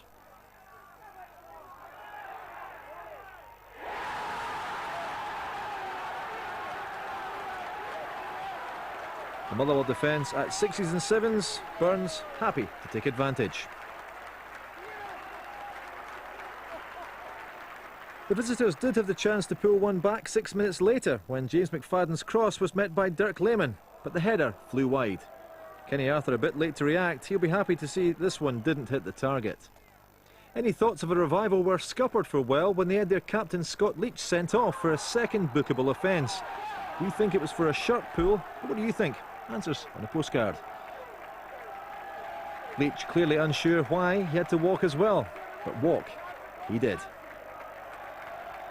After that, there was only one team marked down as victors, and Alan Archibald almost got a third for Thistle.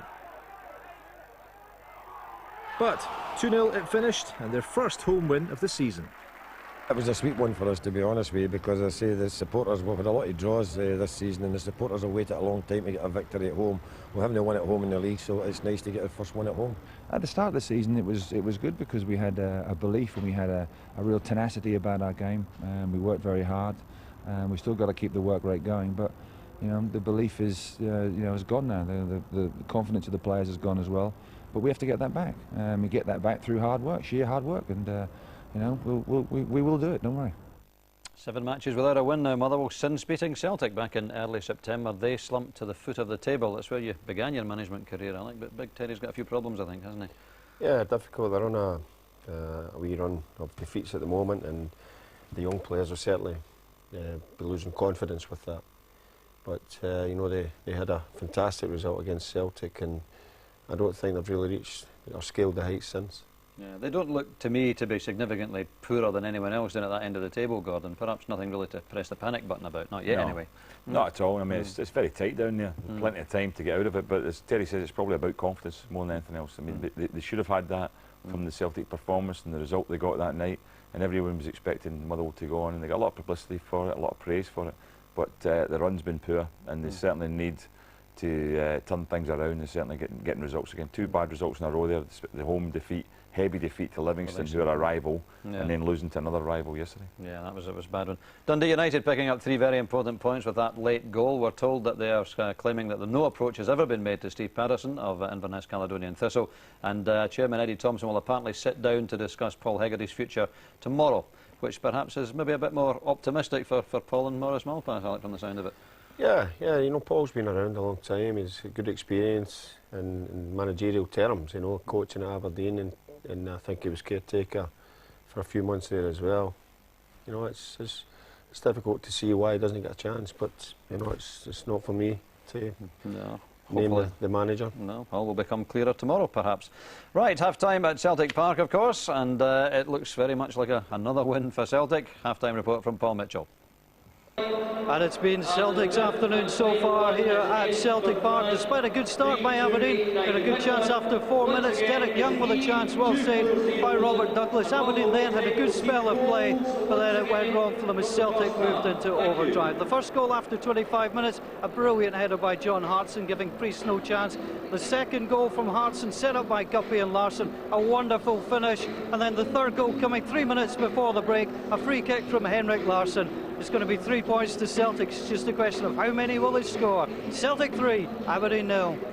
Thanks, Paul. Highlights of that one, of course, at the end of the afternoon. We'll also bring you highlights of yesterday's Livingston-Dunfermline match as well. But let's look back over the first 45 minutes at Easter Road. Our big match this afternoon, the Edinburgh Derby, which Hibs are leading by 1-0. But Hearts had a couple of chances early on, Gordon, both through Phil Stamp.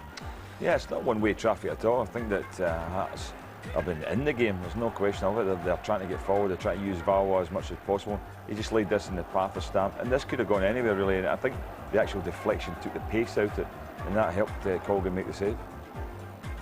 I think he probably did have better chances, to be honest. But yeah, that's the best chance. Yeah, he should have done better. Should have done better. Stamp should have done better. And he knows it. Just laid back in his path. I mean, he can pick his spot and go for a corner there if he's going to side foot it. That's a real poor effort. Easy one for the keeper in the end. This was offside in the end, but you've got to give Nick Colgan credit, Alec, I think, haven't you? Yeah, he made a decision. You know, he came very early and he's closed it down at pace, and it paid off for him, although Kirk was offside. Good decision by Nick. At the time, I questioned it, the defender coming over, but he's done well. It's a great tackle, this coming up. It's just perfect timing. It's one of those ones, if you don't get it right, you know, you're either left and skinned or else you make a bad foul. Yeah. But it was just perfect. But he's had a terrific first half, Alec, hasn't he? Elvis has played very well. I think the Webster and McKenna have by and large picked up Mixu. Obviously the goal. It's great moving by Pat Alainen, because he's at the near post when the corner's delivered, and he turns and he supports the second ball, and he leaves his marker. You see him there. He's got the wee touch, the wee nick in front of the goalkeeper. Good header back by Ian Murray as well, though, to be fair, wasn't it? Ian Murray does well. I think that you know, even Jerry McCabe didn't realise how much of a part that Pat Alainen has played in putting that in the net. I think he said he didn't know much about it, but as Alex said, I thought it was a great run. He's run across the defender, he's got away from his man. Look, Roddy McKenzie thinks he's onto it, and he just beats him to it and flicks it in the net. Defenders switching off, you know, the ball goes over their heads and they think that that's their job done. But Mixu has thought differently. A great striker's goal. And this was towards the end of the half. A good Simmons shot, and again, Colgan looking quite lively. It was a good shot, first time shot from Steve Simmons. I saw a couple of text messages there saying, you know, Hibs well on top and all that. It's not been like that at all. I think this maybe just a reflection in terms of the control they've had of the game. Yeah. Possession 55-45 in favour of Hibs. Right. More possession. They've had more of the ball, haven't they? But there you are, Hearts 6 shots on goal, Hibs just 1, and that was the goal. Hibs are committed to going forward, as you would. I think you've got to take that as a guarantee in your home ground, and Hearts have relied very much on look at shots on goal. Yeah, absolutely. I know Steve Presley's defended well, and it's restricted Hibs getting any shots in, but Hearts have had more shots on goal, 6 shots on goal. Yeah. So, you know, you can't by any means say that they're out of the game. Yeah. A lot of football still to be played. We've heard the Hibs viewpoint in the first 45 minutes. Let's hear from Peter Houston now. He too is with Chick. Peter, you went down, but I have to say Hearts haven't played all that badly for me in the first half. No, we were very disappointed. I don't think Hibs have caused us any problems in the game whatsoever. I thought we were taking the game to them. But unfortunately we find ourselves a goal down, so we'll need to work hard to try and get it back. It was a set piece and we're disappointed. What have you said to the players at half time? To keep playing. We had most of the chances I think in the first half, and Colgan's had a good save from Simmons. Stamps had a chance, so we'll just have to keep playing. Hopefully we'll get a wee break. Any changes? No changes yet, no. Yeah, the boys lined up in the background. Let's get out there. Cheers. Yeah, ready to get underway with the second half. Don't forget to get in touch if you'd like to vote for man of the match. 1 or 2 contenders in this Edinburgh derby. There's one of them, the scorer of the only goal so far, Mixu Patalainen. Hibs 1-0 up. Let's go back and enjoy the second 45 with Sandy and Rob. Well, the form book can be ripped up, according to the old cliche, in derby matches, but this is going according to the form book because Hibs heading for a 6th straight win and the Hearts heading for 5 league games without a win. That's right.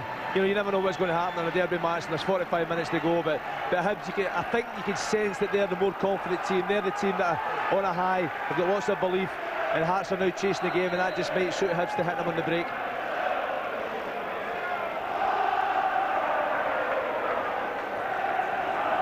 Part 1 is over with Hibs 1 goal ahead. Part 2 now underway as Hibs will look for a second goal to make themselves feel a little bit more comfortable about the scoreline. And of course Hearts determined to hit back. And what would they give to hit back quickly at the start of the second period?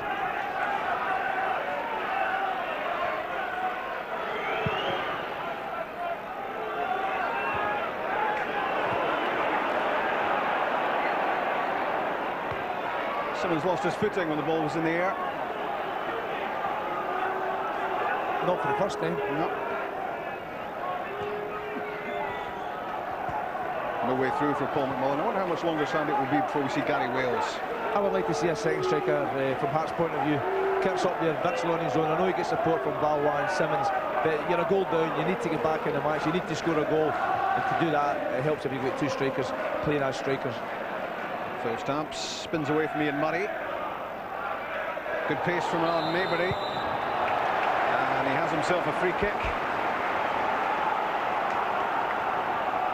It's good play from Alan Maybury. Manages to get round James. He catches him late. Just takes a bit of the pace off Maybury, otherwise he'd have got there first. And good referee to bring it back for a free kick. And I hate to say fair play to Willie Young again, but fair play to Willie Young for letting that run. Hibs scored from a set piece. Hearts walked from that. And Jean-Louis Valois is really a big disappointment so far, isn't he? He's been really disappointing. His set pieces have been poor. I thought he might have changed his boots at half time, but obviously he hasn't. Should maybe swap them with Stephen Simmons. I think he's got them on the wrong feet today. Yeah, they must have a feed of the commentary over there because Gary Wales is getting himself ready. Gary Wales is a good player. Good pace, good movement. And you've worked with him, haven't you? Yep. And he survived that, okay. Found him in a public playing park under 18. Playing football. Thank goodness for that. Thought we were in trouble there for a moment. Good run again from Alan Orman. And thought he had himself a free kick. Willie Young thought otherwise. Patalainen's pass to Murray. And back for James.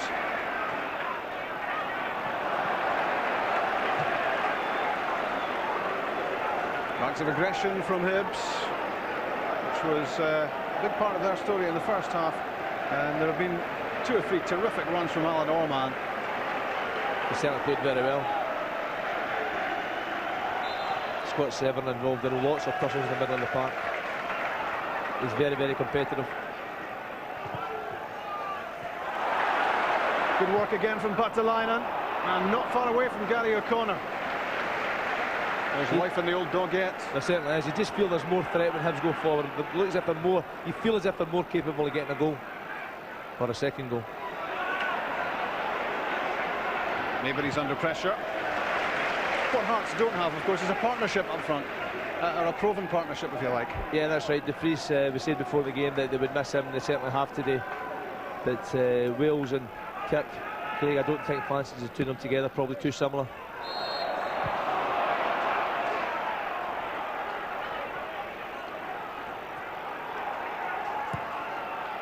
Another free kick for Hearts. And another chance for Jean-Louis Valois to find a better delivery. Webster and McKenna both forwards.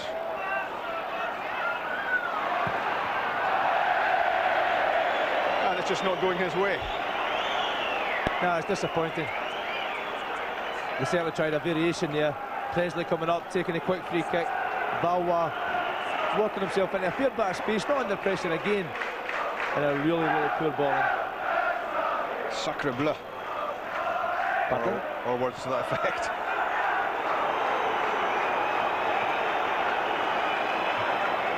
$15,560 inside Easter Road for the second Edinburgh Derby of the season. And the other important statistic at the moment, Hibs 1, Hearts 0. Mixu back the line in 10 minutes from half-time. Good running from Gary O'Connor. And that was played in with a lot of pace. It's good play from O'Connor. He chases everything down that side, and you've just seen the running Grant Bremner there. He's desperate to get this second goal for Hibs. A good run from midfield, supporting the front players.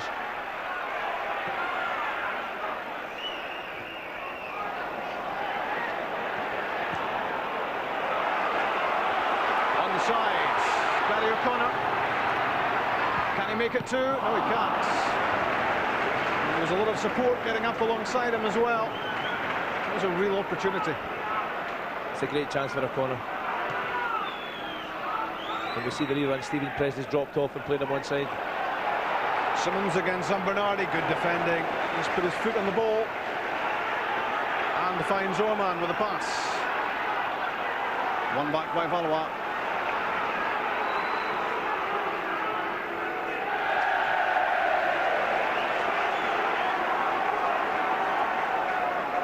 We see the O'Connor chance here. Stephen Presley playing him one side. Didn't want to go and hit it with his left foot. That's a disappointing aspect. Took far too long. Tried to chip the goalkeeper. Big Roddy 5 yards off his line. 6 foot plus. You're not going to chip it from there. I wonder whether he had too much time there, Sandy. Sometimes you want your mind made up for you. Stephen Simmons with a chance. What a tackle from Yannick Zambernardi on a rescue mission there for Hibs. Just as Simmons pulled the trigger. It's a brilliant tackle. They had to get there and they got there. Scott Severin looking for Phil Stamp. Ricocheted back towards the Hearts midfielder before Gary Smith cleared. Now Gary O'Connor with another opportunity. Still O'Connor trying to force his way through. Stopped by the combination of Webster and Presley. You can see O'Connor going at pace here, surrounded by maroon jerseys, fights away, trying to win the tussle. I think you'll find the free kicks for Hibs for just exactly that. Webster holding the ball between his knees. So it's an indirect free kick. Not much more than 12 yards out.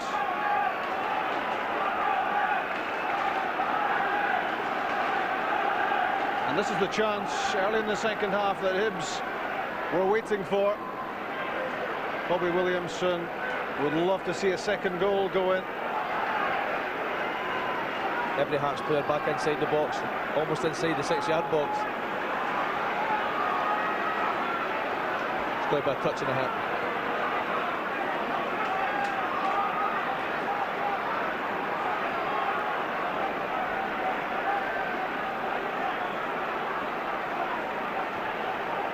O'Connor one possibility, Zambernardi another.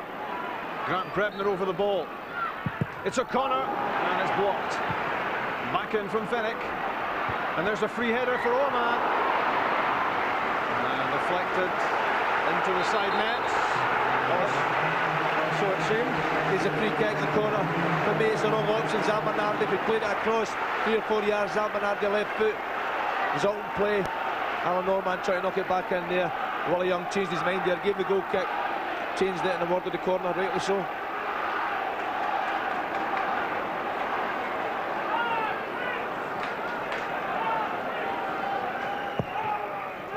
This with the corner kick. McKenzie punched it clear. Kirk has given it away. And Zambanardi tried the snapshot. He had more time than that.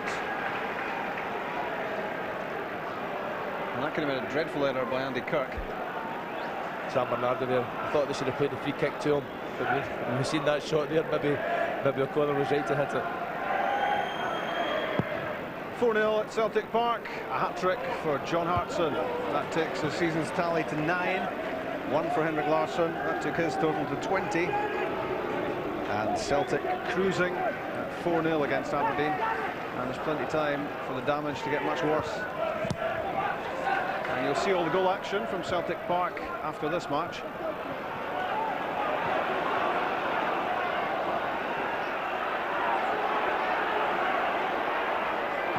Presley, Valois,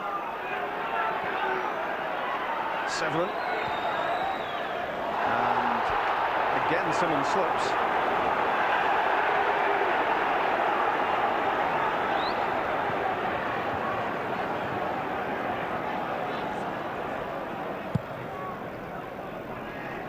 Man of the match on 0900, 10-225. Orman to Patalainen. Well wide. You can see what he was trying to do there. He had the space inside right channel. Alan Orman does exceptionally well here, fighting for the ball. Plays it back to the mix-suit. You can see he's trying to curl it far post. A couple of yards off target. Chick, any sign of a sub? Yeah, well, I think the pictures we saw Gary Wills pulling his socks up was just against the oncoming winter, to be honest with you, to warm himself up. There's been a lot of debate with Craig Levine and Peter Houston. It could well be Wills a while. Also think Kevin Twaddle's on the thoughts. He could be coming on. Hearts certainly seen they need more penetration up front, and I wouldn't be surprised if Kevin McKenna plays some part of this game as a striker.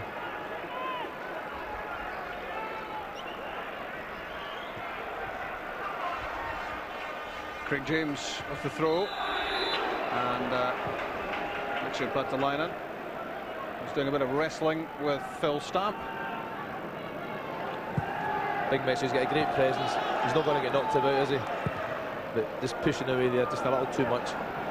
Mixu can mix it. Corner against Webster. There's almost a Murrayfield challenge there by O'Connor.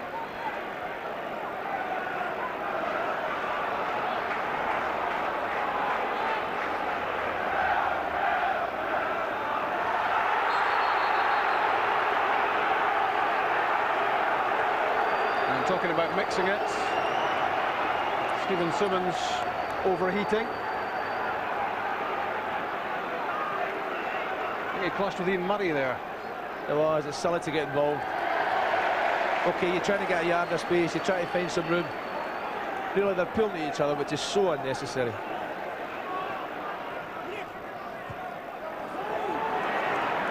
You wouldn't have done it in your playing days, of course. Would have been as nice as that. Phoenix pass to Brebner. That's for Orman. And pretty well dealt with by Paul McMillan. You've got to remind yourself, just 18. Big learning experience this for him. And it's McMillan again. Good ball winning. And the same could be said of that from Jarkovic. It's a good tackle on this, but young Paul McMillan's a very good player. I think you've got to remember he's not a defender, he's actually a left winger, having to fill in there because of the injury to Stephen Mahy. He's a good player, he's one that'll do well for Hearts in the future. And there's a good tackle winning ratio as well.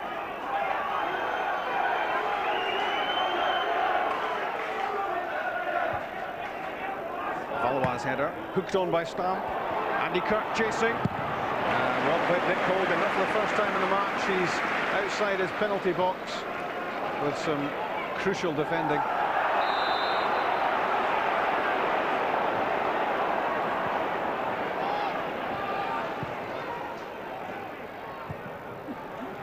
That was Zambanardi. And again, doing good work. Ian Murray, off and running, almost.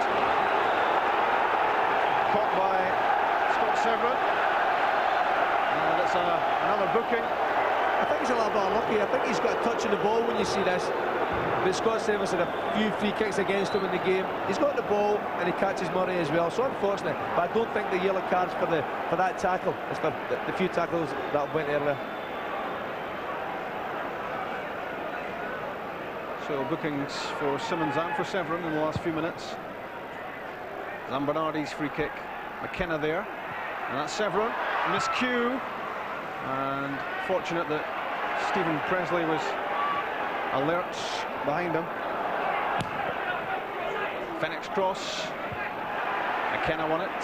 Finds Stamp.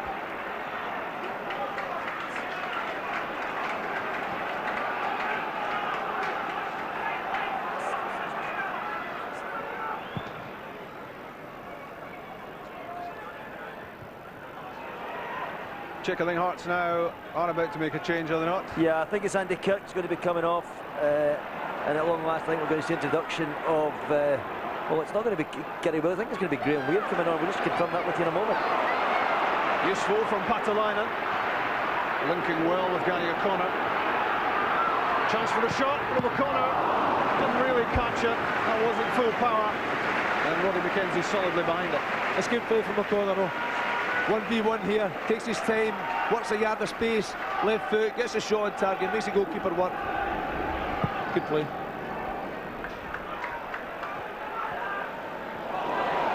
Zambonardi left it, and great tackle by Gary Smith. Grant Brebner. Alan Orman has to motor. Calm defending from Webster.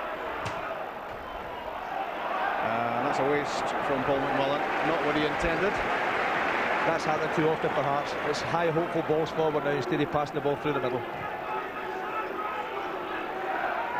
Missed by McKenna and Presley. Thankfully for them there was enough pace on the ball to take it through. I think Big Mick's had something to do with the two of them missing that one. As in bulldozer.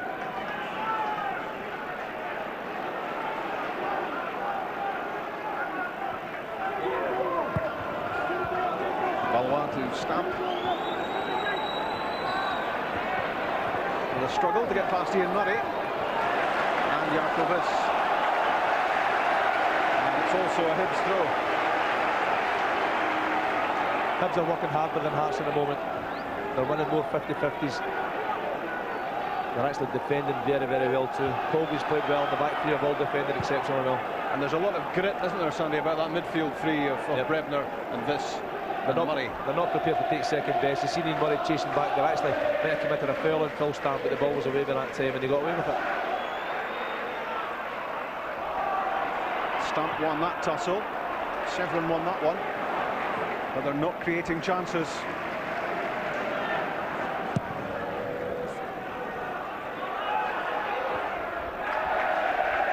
That'll be a straight swap. A little bit disappointed in that, to be honest with you. I think Kirk, it's a lone furrow up there today for him. It's difficult to play well if you're playing on your own. I think if he put Weir up beside him and maybe taking Simmons off, it might have been more productive. Patalainen, the target man.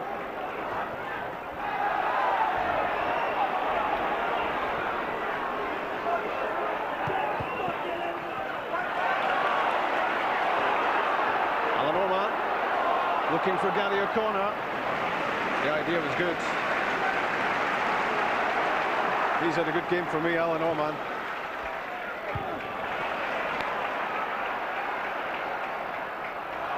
And you put a lot more money on Hibs getting a second goal here than you would on Hearts sitting back, the way things are at the moment. Craig Levine will hope the substitution can change things around. Graham Weir on a duffel coat at this rate. He's been waiting for several minutes to get on.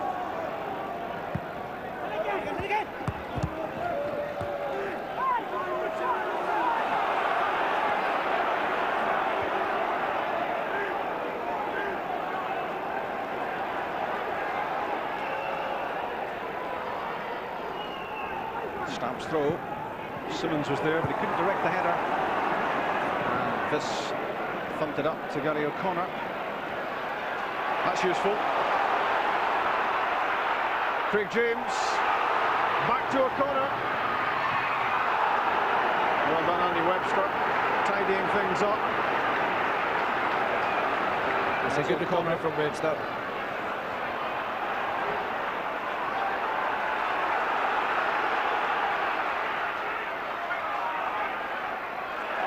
Zambernardi's pass. In from James. Patalainen! So close to goal number 2. It's good play from Hibs. Zambernardi playing James down the left-hand side, and the ball could be cut back there. Big Mixu wise enough to hold back. Got a decent shot just over the crossbar. This is the earlier Warner corner coming through. I wish Gary O'Connor would practice his left foot. For me, he should go inside left and have a go. If you miss, so what? But try and find out if your left foot's as strong as it maybe should be. Yeah, he's had quite a lot of opportunities, hasn't he, in the second half, down that left-hand side every time. Hearts know what he's going to do. Yep, he's got to have a go.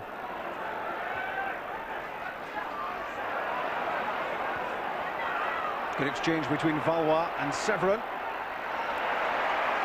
And a good challenge from Paul Fennick to win it for Hibs. Orman's on the move again. McKenna in the way. And Presley's under pressure from Murray. Again, it's Orman who wanted that more than McMullen.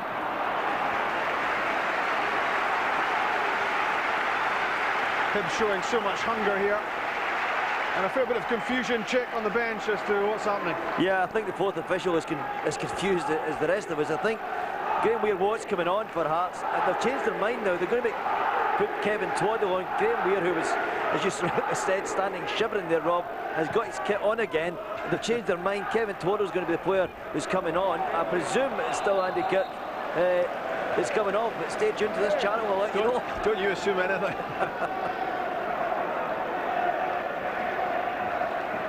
20 minutes played in the second half, and still it's Mixu Patalainen's close-range first-half effort which separates these two sides.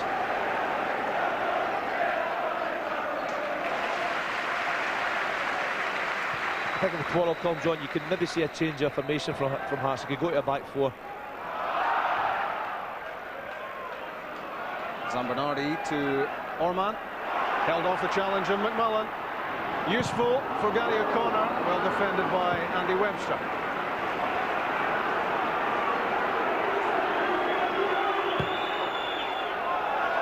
And nothing much is going right for the man of the match in the first Edinburgh derby of the season. I think it's fair to say don't vote for him this game. But he is a good footballer, just it's not happening today. He's maybe it's the position he's playing, Rob. He's got a free roll, but he certainly hasn't gotten the ball off enough. Let's get a substitution update from Chick. Okay, the manager's indecision is final. Twaddle's coming on, and Kevin McKenna is now the player who's coming off. So Andy Kirk's been spared. So just to keep up, I'll be asking questions later, but it's Twaddle for McKenna. Is this available on the website if you want to check up on the detail? A great later? video of this. 100 great substitutions. Well, we're about to get one anyway with Kevin Twaddle ready to go. Brebner, Orman, he's having a great spell. He's playing exceptionally well. He's playing wing back, McMullen's playing wing back, and you find that the game's getting played in the Hearts half. Orman's taking McMullen back the way all the time.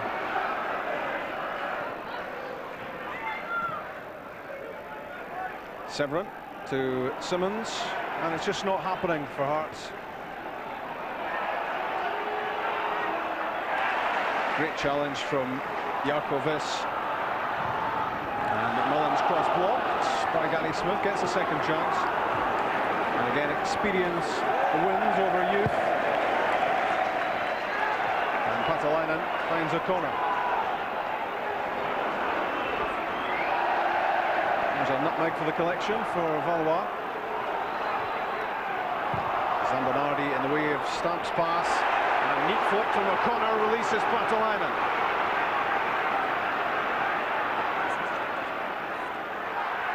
Still has it, Mixu Patalainen, despite the challenge of Severin.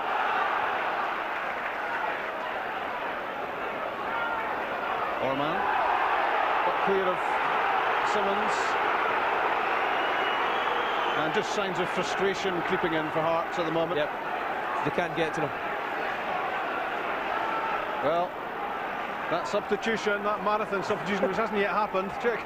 Well, what happens is that someone from the bench takes a piece of paper to the fourth official to announce the substitution. Well, the fourth official has got confetti around him because he's changed his mind again, and now Stephen Simmons is the player who'll come off, I think, and Kevin Twaddle going on. Although I wouldn't believe it, I think they might be changing their mind again. Well, there's two subs as far as I can see. Twaddle and Weir, I think both now going to come on at the same time. Rob, he can't take McKenna off. McKenna, unless he's got an injury, McKenna's got to stay in the park. Next Sunday we're at Tannadice. It's Dundee United against Celtic from 2:35, and of course all the other Premier League football from next weekend in that programme as well. And we're at Ewood Park a week on Thursday for the second leg of Blackburn against Celtic in the UEFA Cup, with Celtic 1 up from the first leg. Jean-Louis Valois there, and into space again, into a yard or two of room. There's a poor shot again off target. Nick Cole got nothing to do.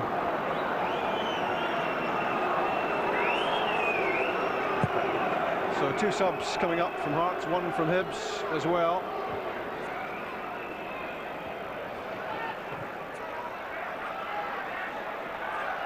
That was McKenna.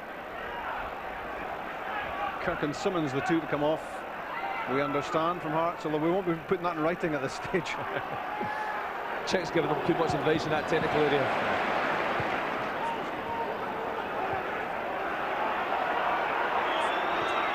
And Pakalainen's come off for Hibs, we hear, with Pakaluna coming on. Good run from McMullen. And that's a dangerous ball in, and good handling from Nick Colgan under pressure. He's had a good game. He's played well, safe hands, nice and confident.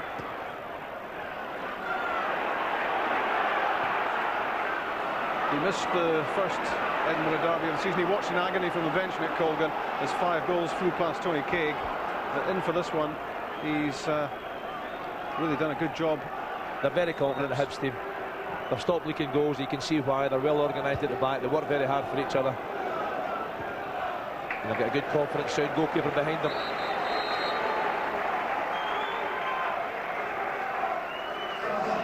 Good run from Paul McMullen, and he watched that all the way, did Colgan. Great concentration and good hands. Andy Kirk off for Hearts, and Graham Weir is on, the 18-year-old who scored against Dunfermline earlier on the season, and Stephen Simmons goes off, and he's replaced by Kevin Twaddle. Not to be outdone, Hibs are going to make a double switch as well. Pakaluna for the goal hero, Miksu Patalainen. Another terrific shift from him.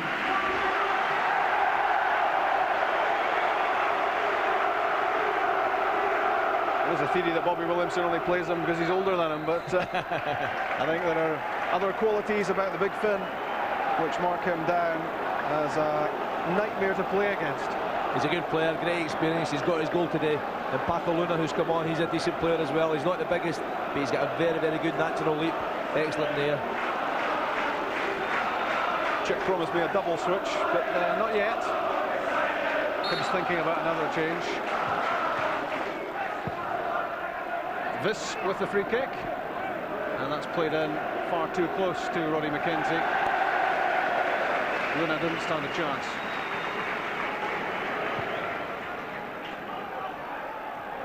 Weir's first touch. A breakdown in communication with Kevin McKenna, who almost inevitably is now pushing downfield. And that might allow gaps at the back, which Hibs will feel they can exploit. Ian Murray on his right foot, not his best cross.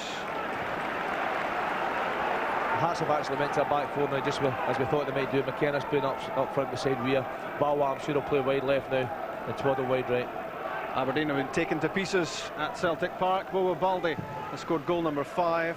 3 for Hartson, 1 for Larsson, 1 for Baldi, 5 for Celtic, and Zilch for Aberdeen. And the gulf is again being displayed this afternoon, the gulf between the Old Firm and the rest in the Premier League. 5-0 Celtic, and still a bit to go as well. And that 4-point gap at the top is about to become 1 point. Rangers have the edge. Got a long way to go in the title race.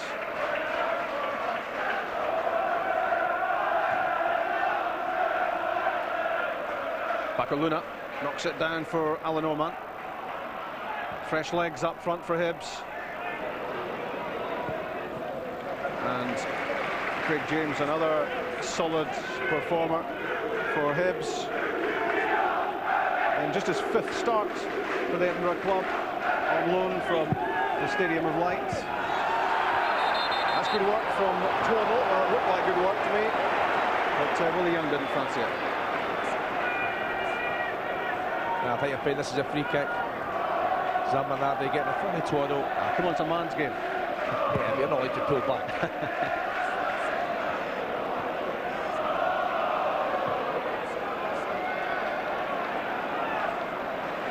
Craig James again, really clumping down on Hearts whenever they threaten down that right-hand side. And a 3rd substitution coming up from Hearts in the next minute or two.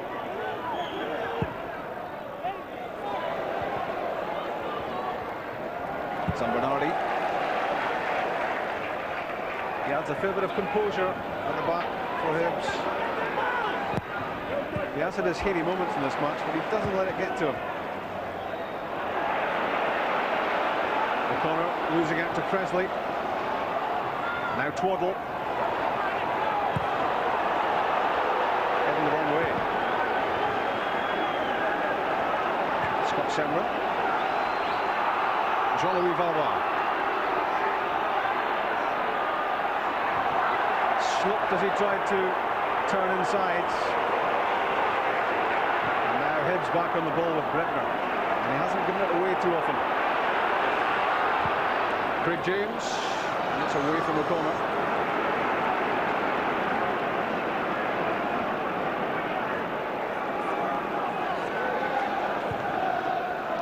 Maybury to McKenna, good touch. Scored 9 goals last season for Hearts, I should say.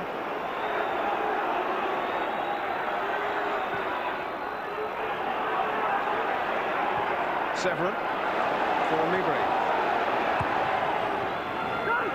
It's a poor delivery. It didn't give Kevin McKenna a chance.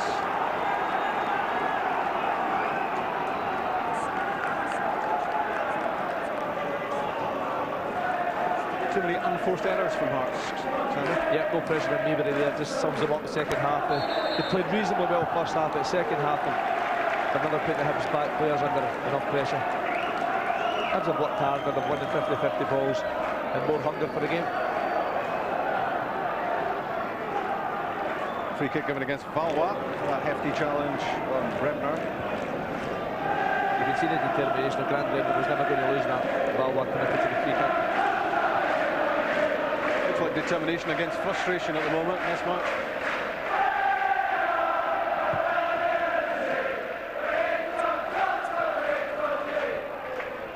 Tom McManus is going to be introduced to the play by Hibs. Gary O'Connor will be the player to come off.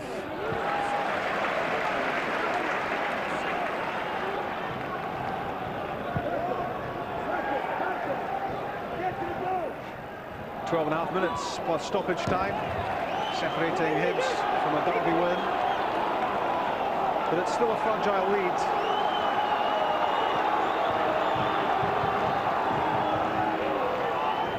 Stamps throw.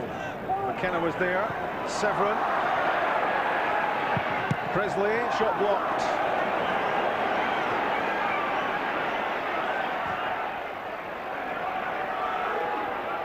McMullen. Kicked in by Gary O'Connor and wins the throw. He's played well, O'Connor. He's chased everything up there, big aggressor. Wee bit of advice to practice his left foot. Tom McManus, not the most patient, and he's just champing at the bit to get on.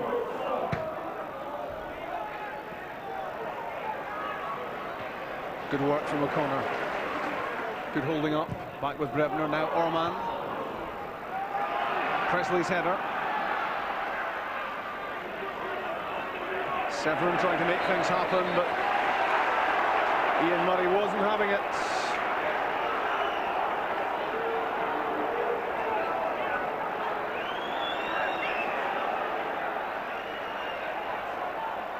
There's been lots of tough stuff in the midfield, and Hibs haven't been playing second fiddle to anyone. McKenna's flick. Away by Fennick and Orman. Now James for Paco Luna. It's a clever header. Keeping possession. Back with Ian Murray.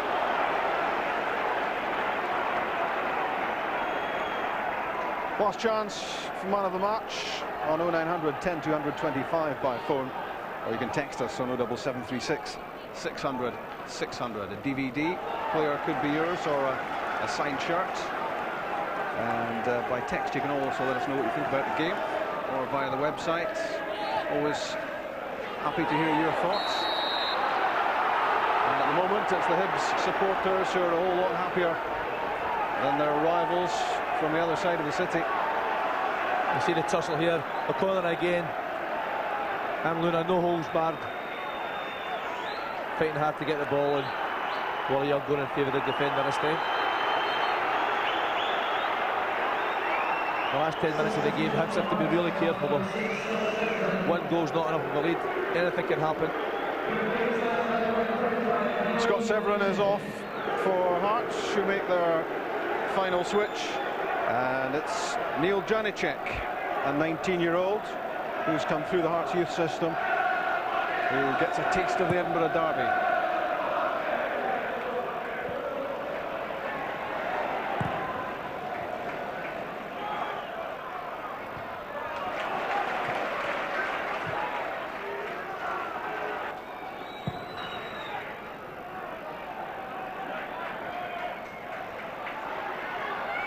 Brave header from Zambernardi.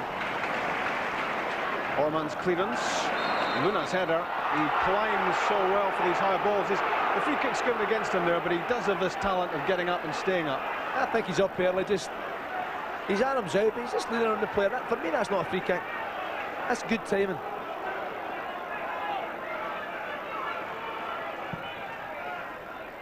Presley aims at McKenna. And Weir kept out by this at the expense of a corner kick. That's good cover from this here. Tracking back from the middle of the park. Weir almost onto it. And this making sure there's no chances. Not the ball out of the park.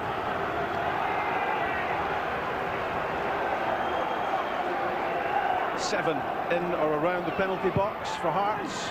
Valois' delivery. Stamp reaching out for the header. But it's Ian Murray who's on the counter-attack now for Hibs. Great one. Terrific play from Murray. Brevner. Hibs had a real chance there to make the point safe.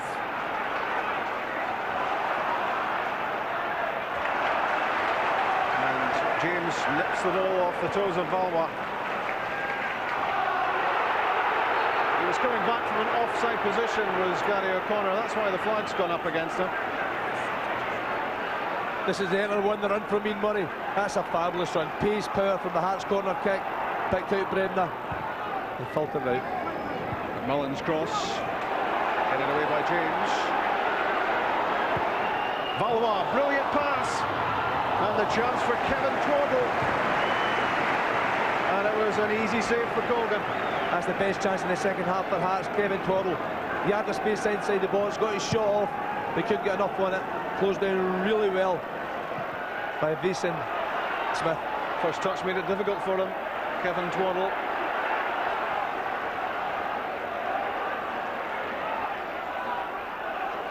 Hearts may have had 9 shots on goal, but still the scoreline blank for them. And that Moksu Patalainen effort in the first half looking as if it could be decisive. But we still have 7 minutes remaining, plus any time to be added.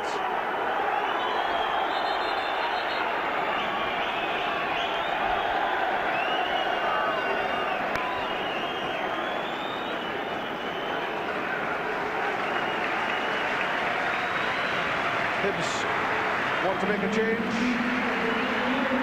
And I don't think Gary O'Connor's too pleased. No, he's not. That's a good sign. You never want to be subbed. He's played well today. He's got nothing to worry about. It's not because of his performance.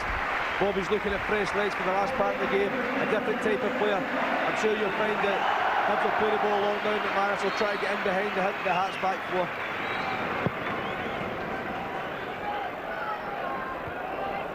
That flew off Brebner's head. Now this has kept it very simple in central midfield and done a valuable job for his team. That's the secret of the Hibs team today. They've all kept it simple.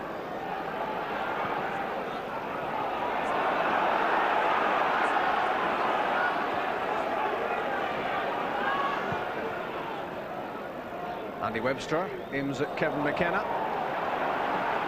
Watched very closely by Yannick Zambonardi. 6-0 Celtic.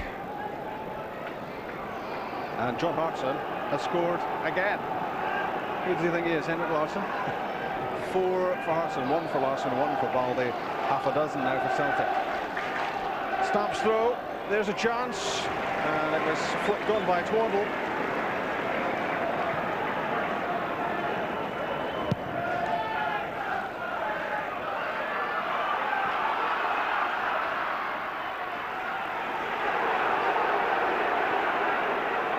Presley's screaming at the assistant, looking for an offside. I think he was, but I think it's frustration again.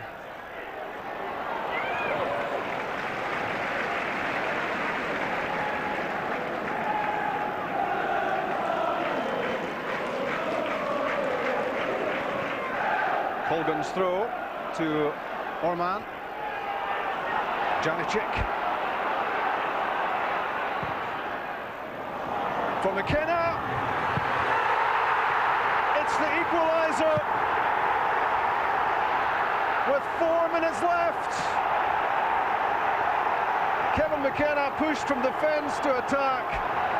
And he squares the game, set up by the teenager, Neil Janicic. It's a great ball from Janicic. McKenna, magnificent run, peeling off his marker, getting to the back post. And it's a great header across the goalkeeper, giving Coleman absolutely no chance whatsoever. I was just about to say, Sandy, that much though Hibs have looked likelier to add to their lead than Hearts have looked likely to square the game, with the scoreline at 1-0, there's always the chance that is going to happen. And Hearts look to have salvaged it right at the death. It's really against the run of play, no question, but give Craig credit. He's changed from his 3 at the back to a flat 4, pushed McKenna up front, and that's what he's very, very good at. He gets so many goals with his head, so good in the air, and his timing was magnificent. It's Kevin McKenna's first goal of the season, and they don't come more crucial than that.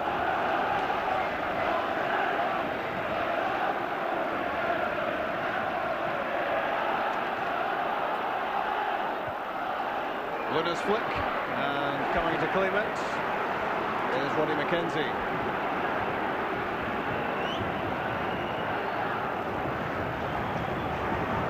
Don't look away from the screen for any length of time or you're liable to miss a Celtic goal. 7-0 now, Sean Maloney, and it's humiliation yet again for Aberdeen. In recent years they've been on the wrong end of some horrendous scorelines, and it's happening again for them today in Glasgow. Maloney with number 7. And now Hearts, having equalised, looking for a winner.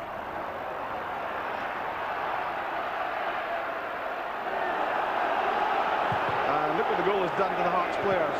The heads were being hung a few minutes ago, but now there's a spring in the step. And having squared the game, why shouldn't they go on and win it? The balance of power certainly changed.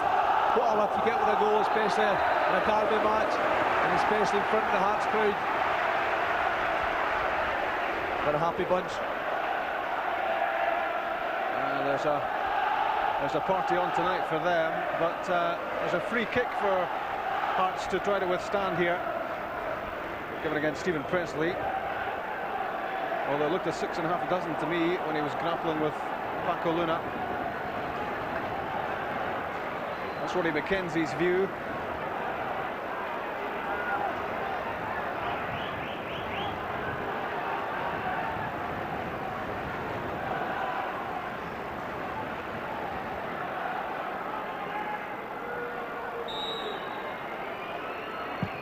Tom McManus, good effort. Punched away by Mackenzie. Bang on target from the Hibs substitute. And a free kick given against Graham Weir. Good shot from McManus. Does the right thing, gets on target. Big Roddy, for me, he's made a bit of a meal of it. Should maybe have held that one. But the important thing, keep it out. And that was McManus who was hurt in that challenge from Weir. 30 seconds left of 90 minutes. Good touch from Valois. Clever ball to Kevin Twaddle. Weir wants it in the middle. He would have been offside had the pass found its way through. The flag went up.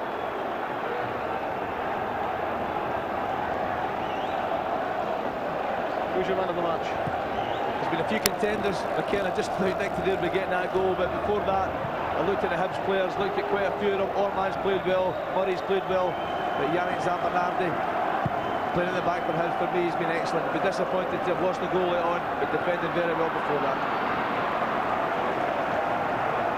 A Frenchman was man of the match in the first Edinburgh derby of the season, and it's another Frenchman who gets the bottle of champagne, courtesy of Bank of Scotland, Yannick Zambernardi.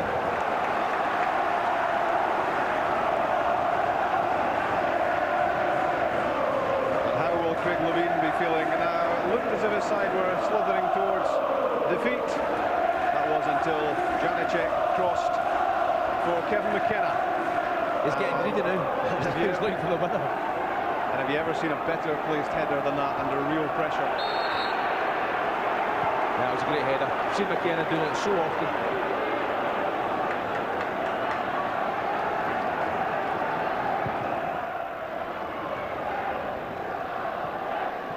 Andy Webster doesn't want to be taking any chances at this stage.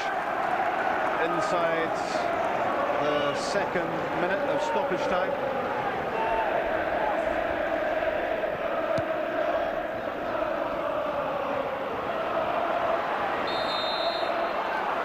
Free kick to Hearts. Jean-Louis Valois hasn't played that well today. I might be expecting too much from him, but I tell you, he's a talented player. When he's got the ball at his feet, he's good to watch. He's got great technique.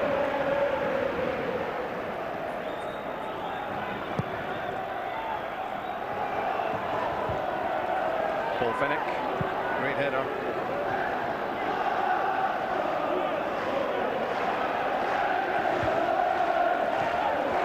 Maybury, Janicek, Stamp, that's Graham Weir, Janicek again, and Phil Stamp wins the Edinburgh derby for Hearts. A brilliant move involving two of the Hearts teenagers. And Phil Stamp's second goal for Hearts is going to make it 2 out of 2 in the Edinburgh derby for Hearts this season. He's the hero. Janicek involved again. Stamp the little push and go. Janicek played him in again. And what a good finish that is. Across the goalkeeper, low down, entering into the post, giving Colgan absolutely no chance in goal. And great credit to Hearts. Unbelievable into this match. Just when he had to be controlled with a finish, he found the perfect shot across Nick Colgan and into the corner. And Phil Stamp has been red-carded, sent off for going in among the supporters for his celebration. And what a dramatic ending to this second Edinburgh derby of the season. Hearts celebrate, it's 2 out of 2 for them. They looked down and out a few minutes from the end. Kevin McKenna's header brought them back. And inside stoppage time, Phil Stamp drove in a dramatic winner. But that wasn't the end of the controversy, the end of the excitement, because in all the celebrations after the goal, and Phil Stamp, who'd gone in among the Hearts supporters to celebrate the goal, was shown the red card by Willie Young. And and his celebration run ended with a walk down the tunnel. He won't forget the Edinburgh Derby feeling, because it's ended for him with a sensational winning goal, followed by his dismissal. But you can see from these pictures the Hearts are not at all bothered about a suspension coming up for Phil Stam. Craig Levein can't quite believe it.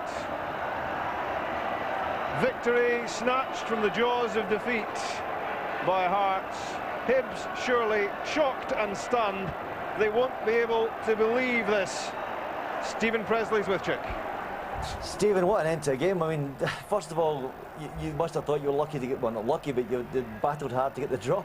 Yeah, I thought actually the goal went against the run of play. I thought we had the better opportunities in the first half, but fair play to Hibs, they kept at us, and in the second half we rode our luck a couple of times, but showed great attitude, great desire, and in the end got the result we wanted. You certainly did, and when you got the equaliser, it looked then there was only one team going to go beyond that, wasn't there? Well, that's right. You know, I signalled to the gaffer if he wanted us to go back to the 3-5-2 we'd started, but no, he said stay with 4-4-2, we're going for the win, and thankfully for us we did. Well, I hear these Hearts fans celebrating in the background. I'm not surprised. I mean, Hibs looked at the grip in the game for a long time, Steve. Well, that's right. You know, in the second half, we did try and get at them, you know, but fair play to Hibs. They're at home. They took the initiative and kept at us. But you can hear what it means to our supporters, and we are absolutely delighted. Yeah. Well, I've got you in here, and Sandy Clark named Yannick Zambonardi as the man of the match, so he's not here at the moment to give the champagne. But can you understand why Sandy would go down that line? Of course, you know, for 86 minutes, Hibs defended extremely well. But the game last 90 minutes, and thankfully for us, we got the goals in the end. Tremendous performance, well done, Stephen. No champagne to give you. Thanks a lot. I won't mind that too much. Incredible finish to the Edinburgh Derby then. Celtic 7, Aberdeen 0, the day's other scoreline. Highlights of that coming up in a few minutes, together with yesterday's Livingston-Dunfermline game. But let's reflect, if you like, particularly in the last 4 minutes or so. Just around the time, Alec, I think I said I can't see Hearts scoring here.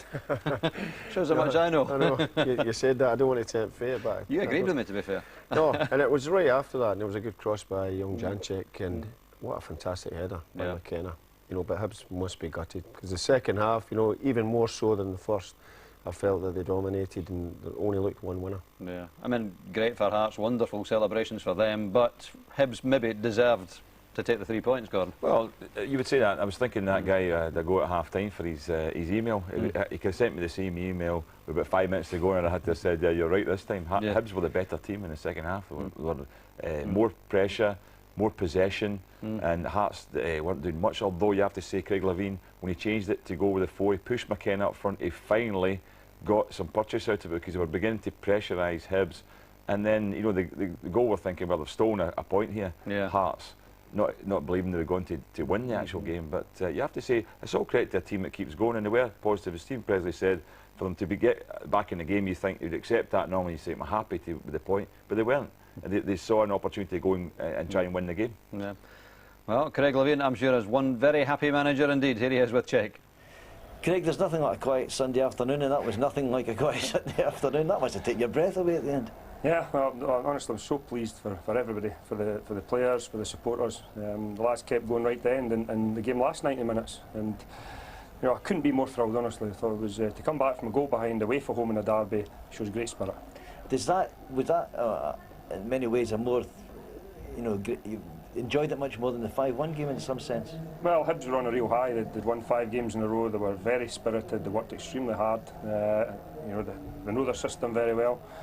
And we had to compete, and that was the thing. We didn't feel last week against Dundee we competed as well as we can do, but I thought we competed magnificently today. And it just shows you, if you keep going right to the end, you can get your rewards.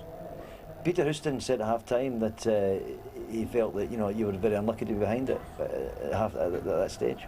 Well, we felt that. I don't know. I mean, I don't think it was a great game, to be honest with you. It was very competitive in midfield, and there wasn't an awful lot of space to play. And but I thought we had the better of the first half, and they got a goal slightly against the run of play. And I thought nothing each at half-time would have been better for us. And a fabulous winning goal. Yeah. I mean, again, I just want to reiterate how important it is that the players believe in themselves. They keep going. As Kevin McKenna done a job for us all day at centre back, goes up front in the last 5 minutes and scores a great goal. You know, I'm really thrilled, and also for Phil Stamp to get his first goal in the derby.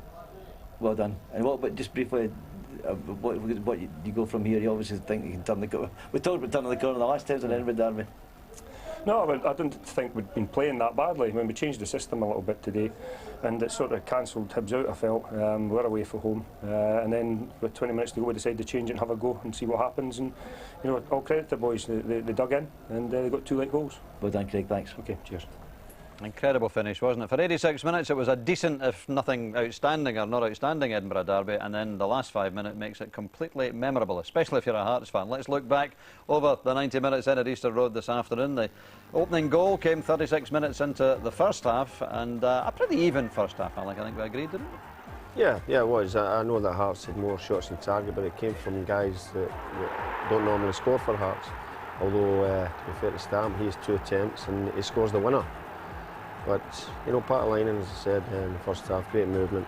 As you see here, near post, turning, losing his marker, 1-0.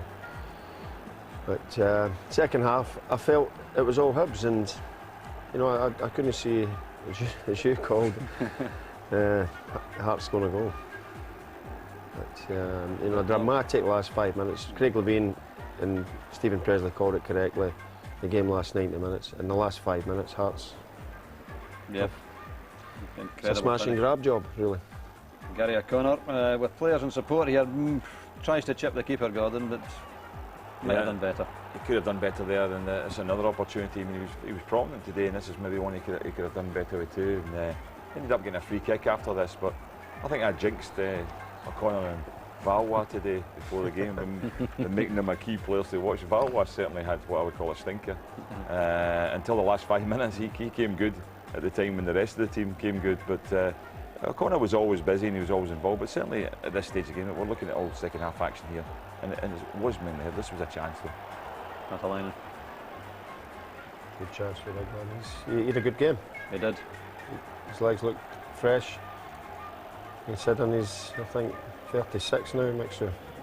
But you know, the last 5 minutes was something else. You know, we sat and we said it wasn't the greatest derby, but you know, Craig Levein, happy man tonight.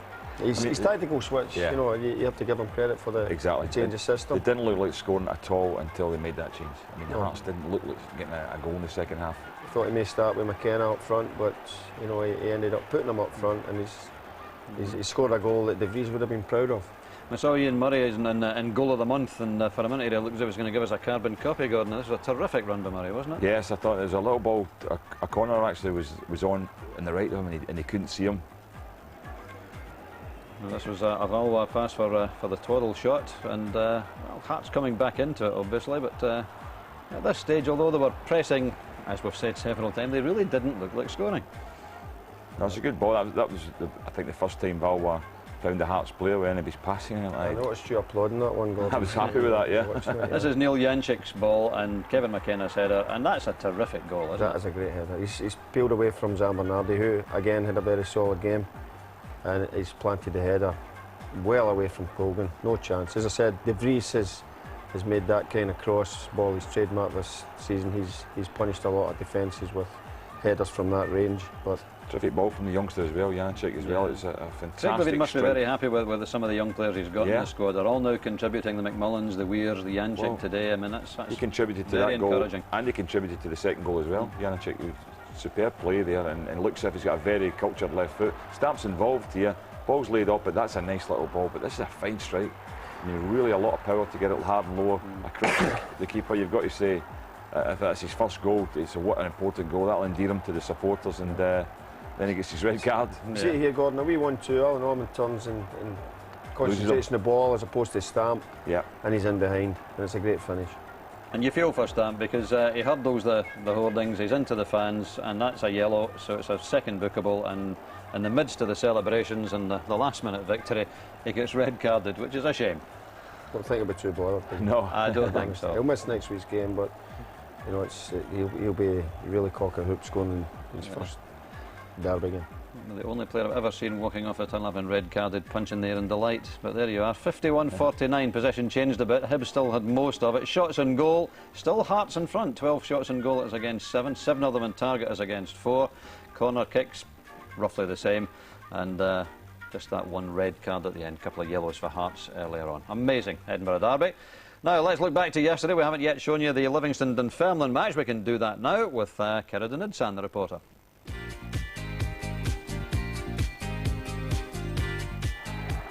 It was almost like an old pals act yesterday as the two managers exchanged some happy pre-match banter. But the smiles wouldn't have lasted long during a poor first half. Two clear-cut chances fell Livingston's way, but Pars keeper Marco Rutenbeck was equal to them both. Keno was first to test him after half an hour. And then David Bingham almost found a way past with a well-struck shot which the goalie deflected away for a corner. Doesn't really matter how you keep them out, as long as they don't go in. Dunfermline saw plenty of the ball in the first 45 without fashioning too many obvious chances, although Craig Brewster came mighty close as the half-time whistle approached. Brewster's been a major player for Dunfermline this season, but couldn't quite keep this effort down. He made amends though 2 minutes after the restart as Dunfermline reacted best to the half-time team talk. A fast, fluid build-up involving Stevie Crawford and Gary Dempsey gave Brewster the chance to shine. Goal number 7 of the season and Dunfermline ahead in the game.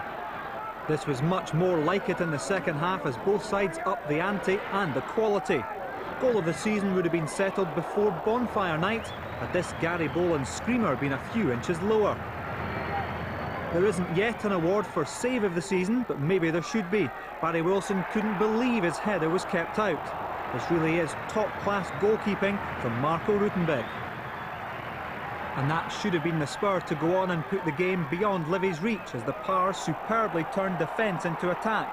Lee Bullen and Craig Brewster tried to outdo each other in how to measure the perfect pass. Gary Dempsey did just about everything right, but plucked agony from the brink of ecstasy. And boy did he know it. He looks for all the world like a top penalty box predator, then falls prey to stage fright. That didn't stop Dunfermline pushing forward though, something Lee Bullen did at various points in the game to great effect. But like Dempsey before him, Bullen blew it at the vital moment. Once again Dunfermline superb in the build-up, but just unable to kill the game off. And as you might expect, such profligacy was eventually punished. Livingston refused to rest until they got even, and 10 minutes before the end, the Sheriff made sure they did. Substitute Sharif Tourmaman ensuring it's 4 league games without defeat for the Livy Lions.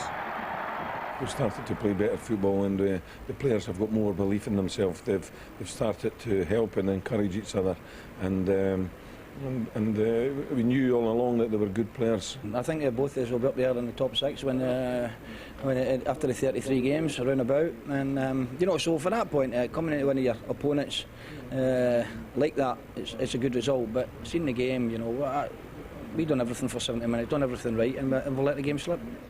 1-1 then at the City Stadium, and let's bring you highlights of this afternoon's match at Celtic Park. First a look at the teams, and as expected Martin O'Neill made a few changes after Thursday night's match with Blackburn. No Lennon, no Lambert, in came Silla and Guppy. Sutton drops back into midfield to allow Hartson to play up front alongside Larsson. For Aberdeen, while they've been hit by that stomach bug all weekend, was everyone fit? Peter Share certainly wasn't, the goalkeeper out with a hamstring. David Priest came in. The last time he played at Celtic Park he conceded 7 goals. Here's what happened today. Paul Mitchell. Larsson releases. Larsson into the box, flicks it back. And Russell Anderson was relieved to see his captain knock the ball to safety. Much is made about his finishing, but he's got a bit of pace about him as well. And a good clearance. Corner taken. Petrov, Sutton. Deflection. Almost a deadly combination. Corner into the box this time. Sutton with a flick. Off the post. Silla. Oh! What a miss kick. The glancing header all the way to the back. And he was very unlucky. And Silla, well, no such excuses. Steve Guppy wide. Englishman plays it across. Hartson was there. Eventually it's nodded half clear. There's a substitution, a handball. It may well have been Mo Silla. The Celtic fans felt it was Aberdeen. The pressure continues. Guppy with a deep one. Hartson! That's the moment Celtic have been waiting for, and they take the lead after 25 minutes. The ball made its way to Steve Guppy, took the touch. What a great cross in between two defenders, and David Priest beaten on a strong head out by the Welshman.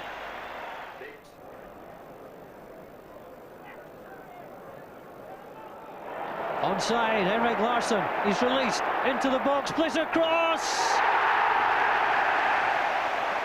and John Hartson supplies the finish. Henrik Larsson, well, he was the set-up man. Guppy with a lovely ball through.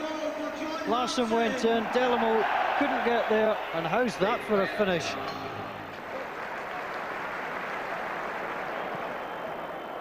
Larsson to Larsson, coming through there is Thompson. Can he finish? Oh, he's unlucky. Great skill by Celtic. Played the ball about well. In came Thompson, one way then the other. It was always going to be the left foot. He just tickled the post. Petrov trying to get the ball back in. McAllister, well, that's a mistake from Priest, setting Celtic up. Hartson. Nobody perhaps fortunate to get away there. Well, it's not completely where Visconti has to go in. The free kick given. Well, Visconti gave the ball away initially. Thompson, Larsson, Petrov prepare the free kick. Thompson wanders away into the wall. Larsson goes to the little chip. It's as simple as that for Henrik Larsson. Thompson pulled away. Henrik Larsson had to get it absolutely right. Priest, no chance. He was guarding the other side. And it's 3-0 to Celtic. Hartson down to Silla. It's on to Henrik Larsson. Danger once more. Alan Thompson straight at the goalkeeper. He scored 16 times in 83 Celtic appearances. He was set up well there by Larsson, but he couldn't beat David Priest.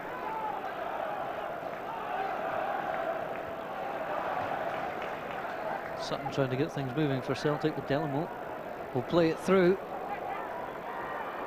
Now Young plays it out wide. There's a slip there. Visconti got the ball trapped, got the shot away. Bobo Baldy plays it back. Robert Douglas doing his job. It's not clear yet. Young turns, plays it across. Touched away by Larsson. And the danger is cleared for Celtic.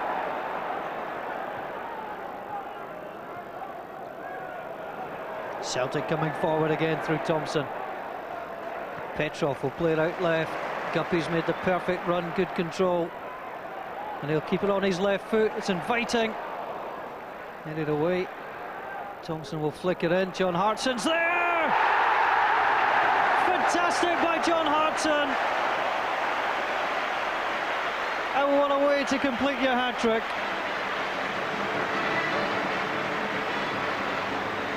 Once more it was about the quality from Guppy. Thompson had it. He'd hooked it back in on the second chance, and then the chance across. Brilliant finish. Thompson plays it out wide. Rutkiewicz went for the early ball on Guppy that time. And evaded them both. Sutton shouting for Guppy to move down the wing. It's just what he's done. Guppy now into the box. Cuts it back. Hartson with a chance! Good save by David Priest. The cut back perfect onto Hartson, but Priest with a save.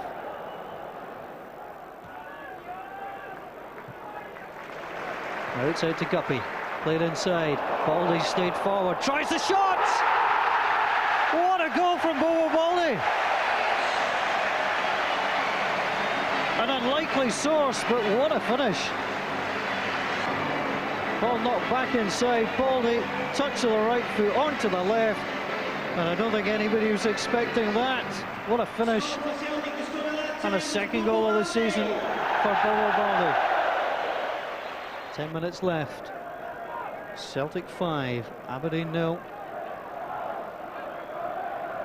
Celtic looking for a sixth to give them the biggest league win of the season. Aberdeen looking for a goal, the first in many games against Celtic. Robbie Winters, the last player to score, but Momo Siller's got the sixth goal on his mind. Back to Hartson! And there it is, number 6 for Celtic, number 4 for John Hartson. And Celtic on the way to their biggest league win of the season.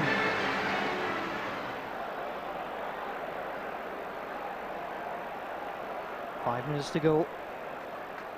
Sean Maloney, who's not scored a league goal this season, might fancy it from here. Scored one against Calais Thistle. And he's now scored one against Aberdeen. 85 minutes gone. And Celtic again hit Aberdeen for 7. Aberdeen have now conceded 56 goals in their last 16 matches against Celtic. They've lost their last 17 visits to Celtic Park, and the margin at the top of the table back to 1 point. The aggregate totals in the matches involving the Old Firm: last weekend 10-2, this weekend 10-0. Alec, that's not your concern, but at the same time the bigger picture is a concern, isn't it? Yeah, I mean, we just have to keep doing our job. Dougie, I know it's difficult to say too much, you know, and show a bit of respect for the other teams. But Dundee played well against us yesterday, and you know there will be games. I'm sure that the Old Firm will drop points this season. Mm.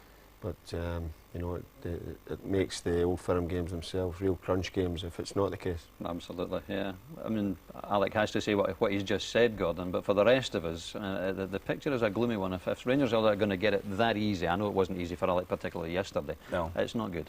No, and the golf's growing. I mean, it's a 14-point gap now between Hearts and Dunfermline and Celtic for second. I mean, and I just think by the time we get to Christmas, what's the golf going to be? And the golf's on the park as well.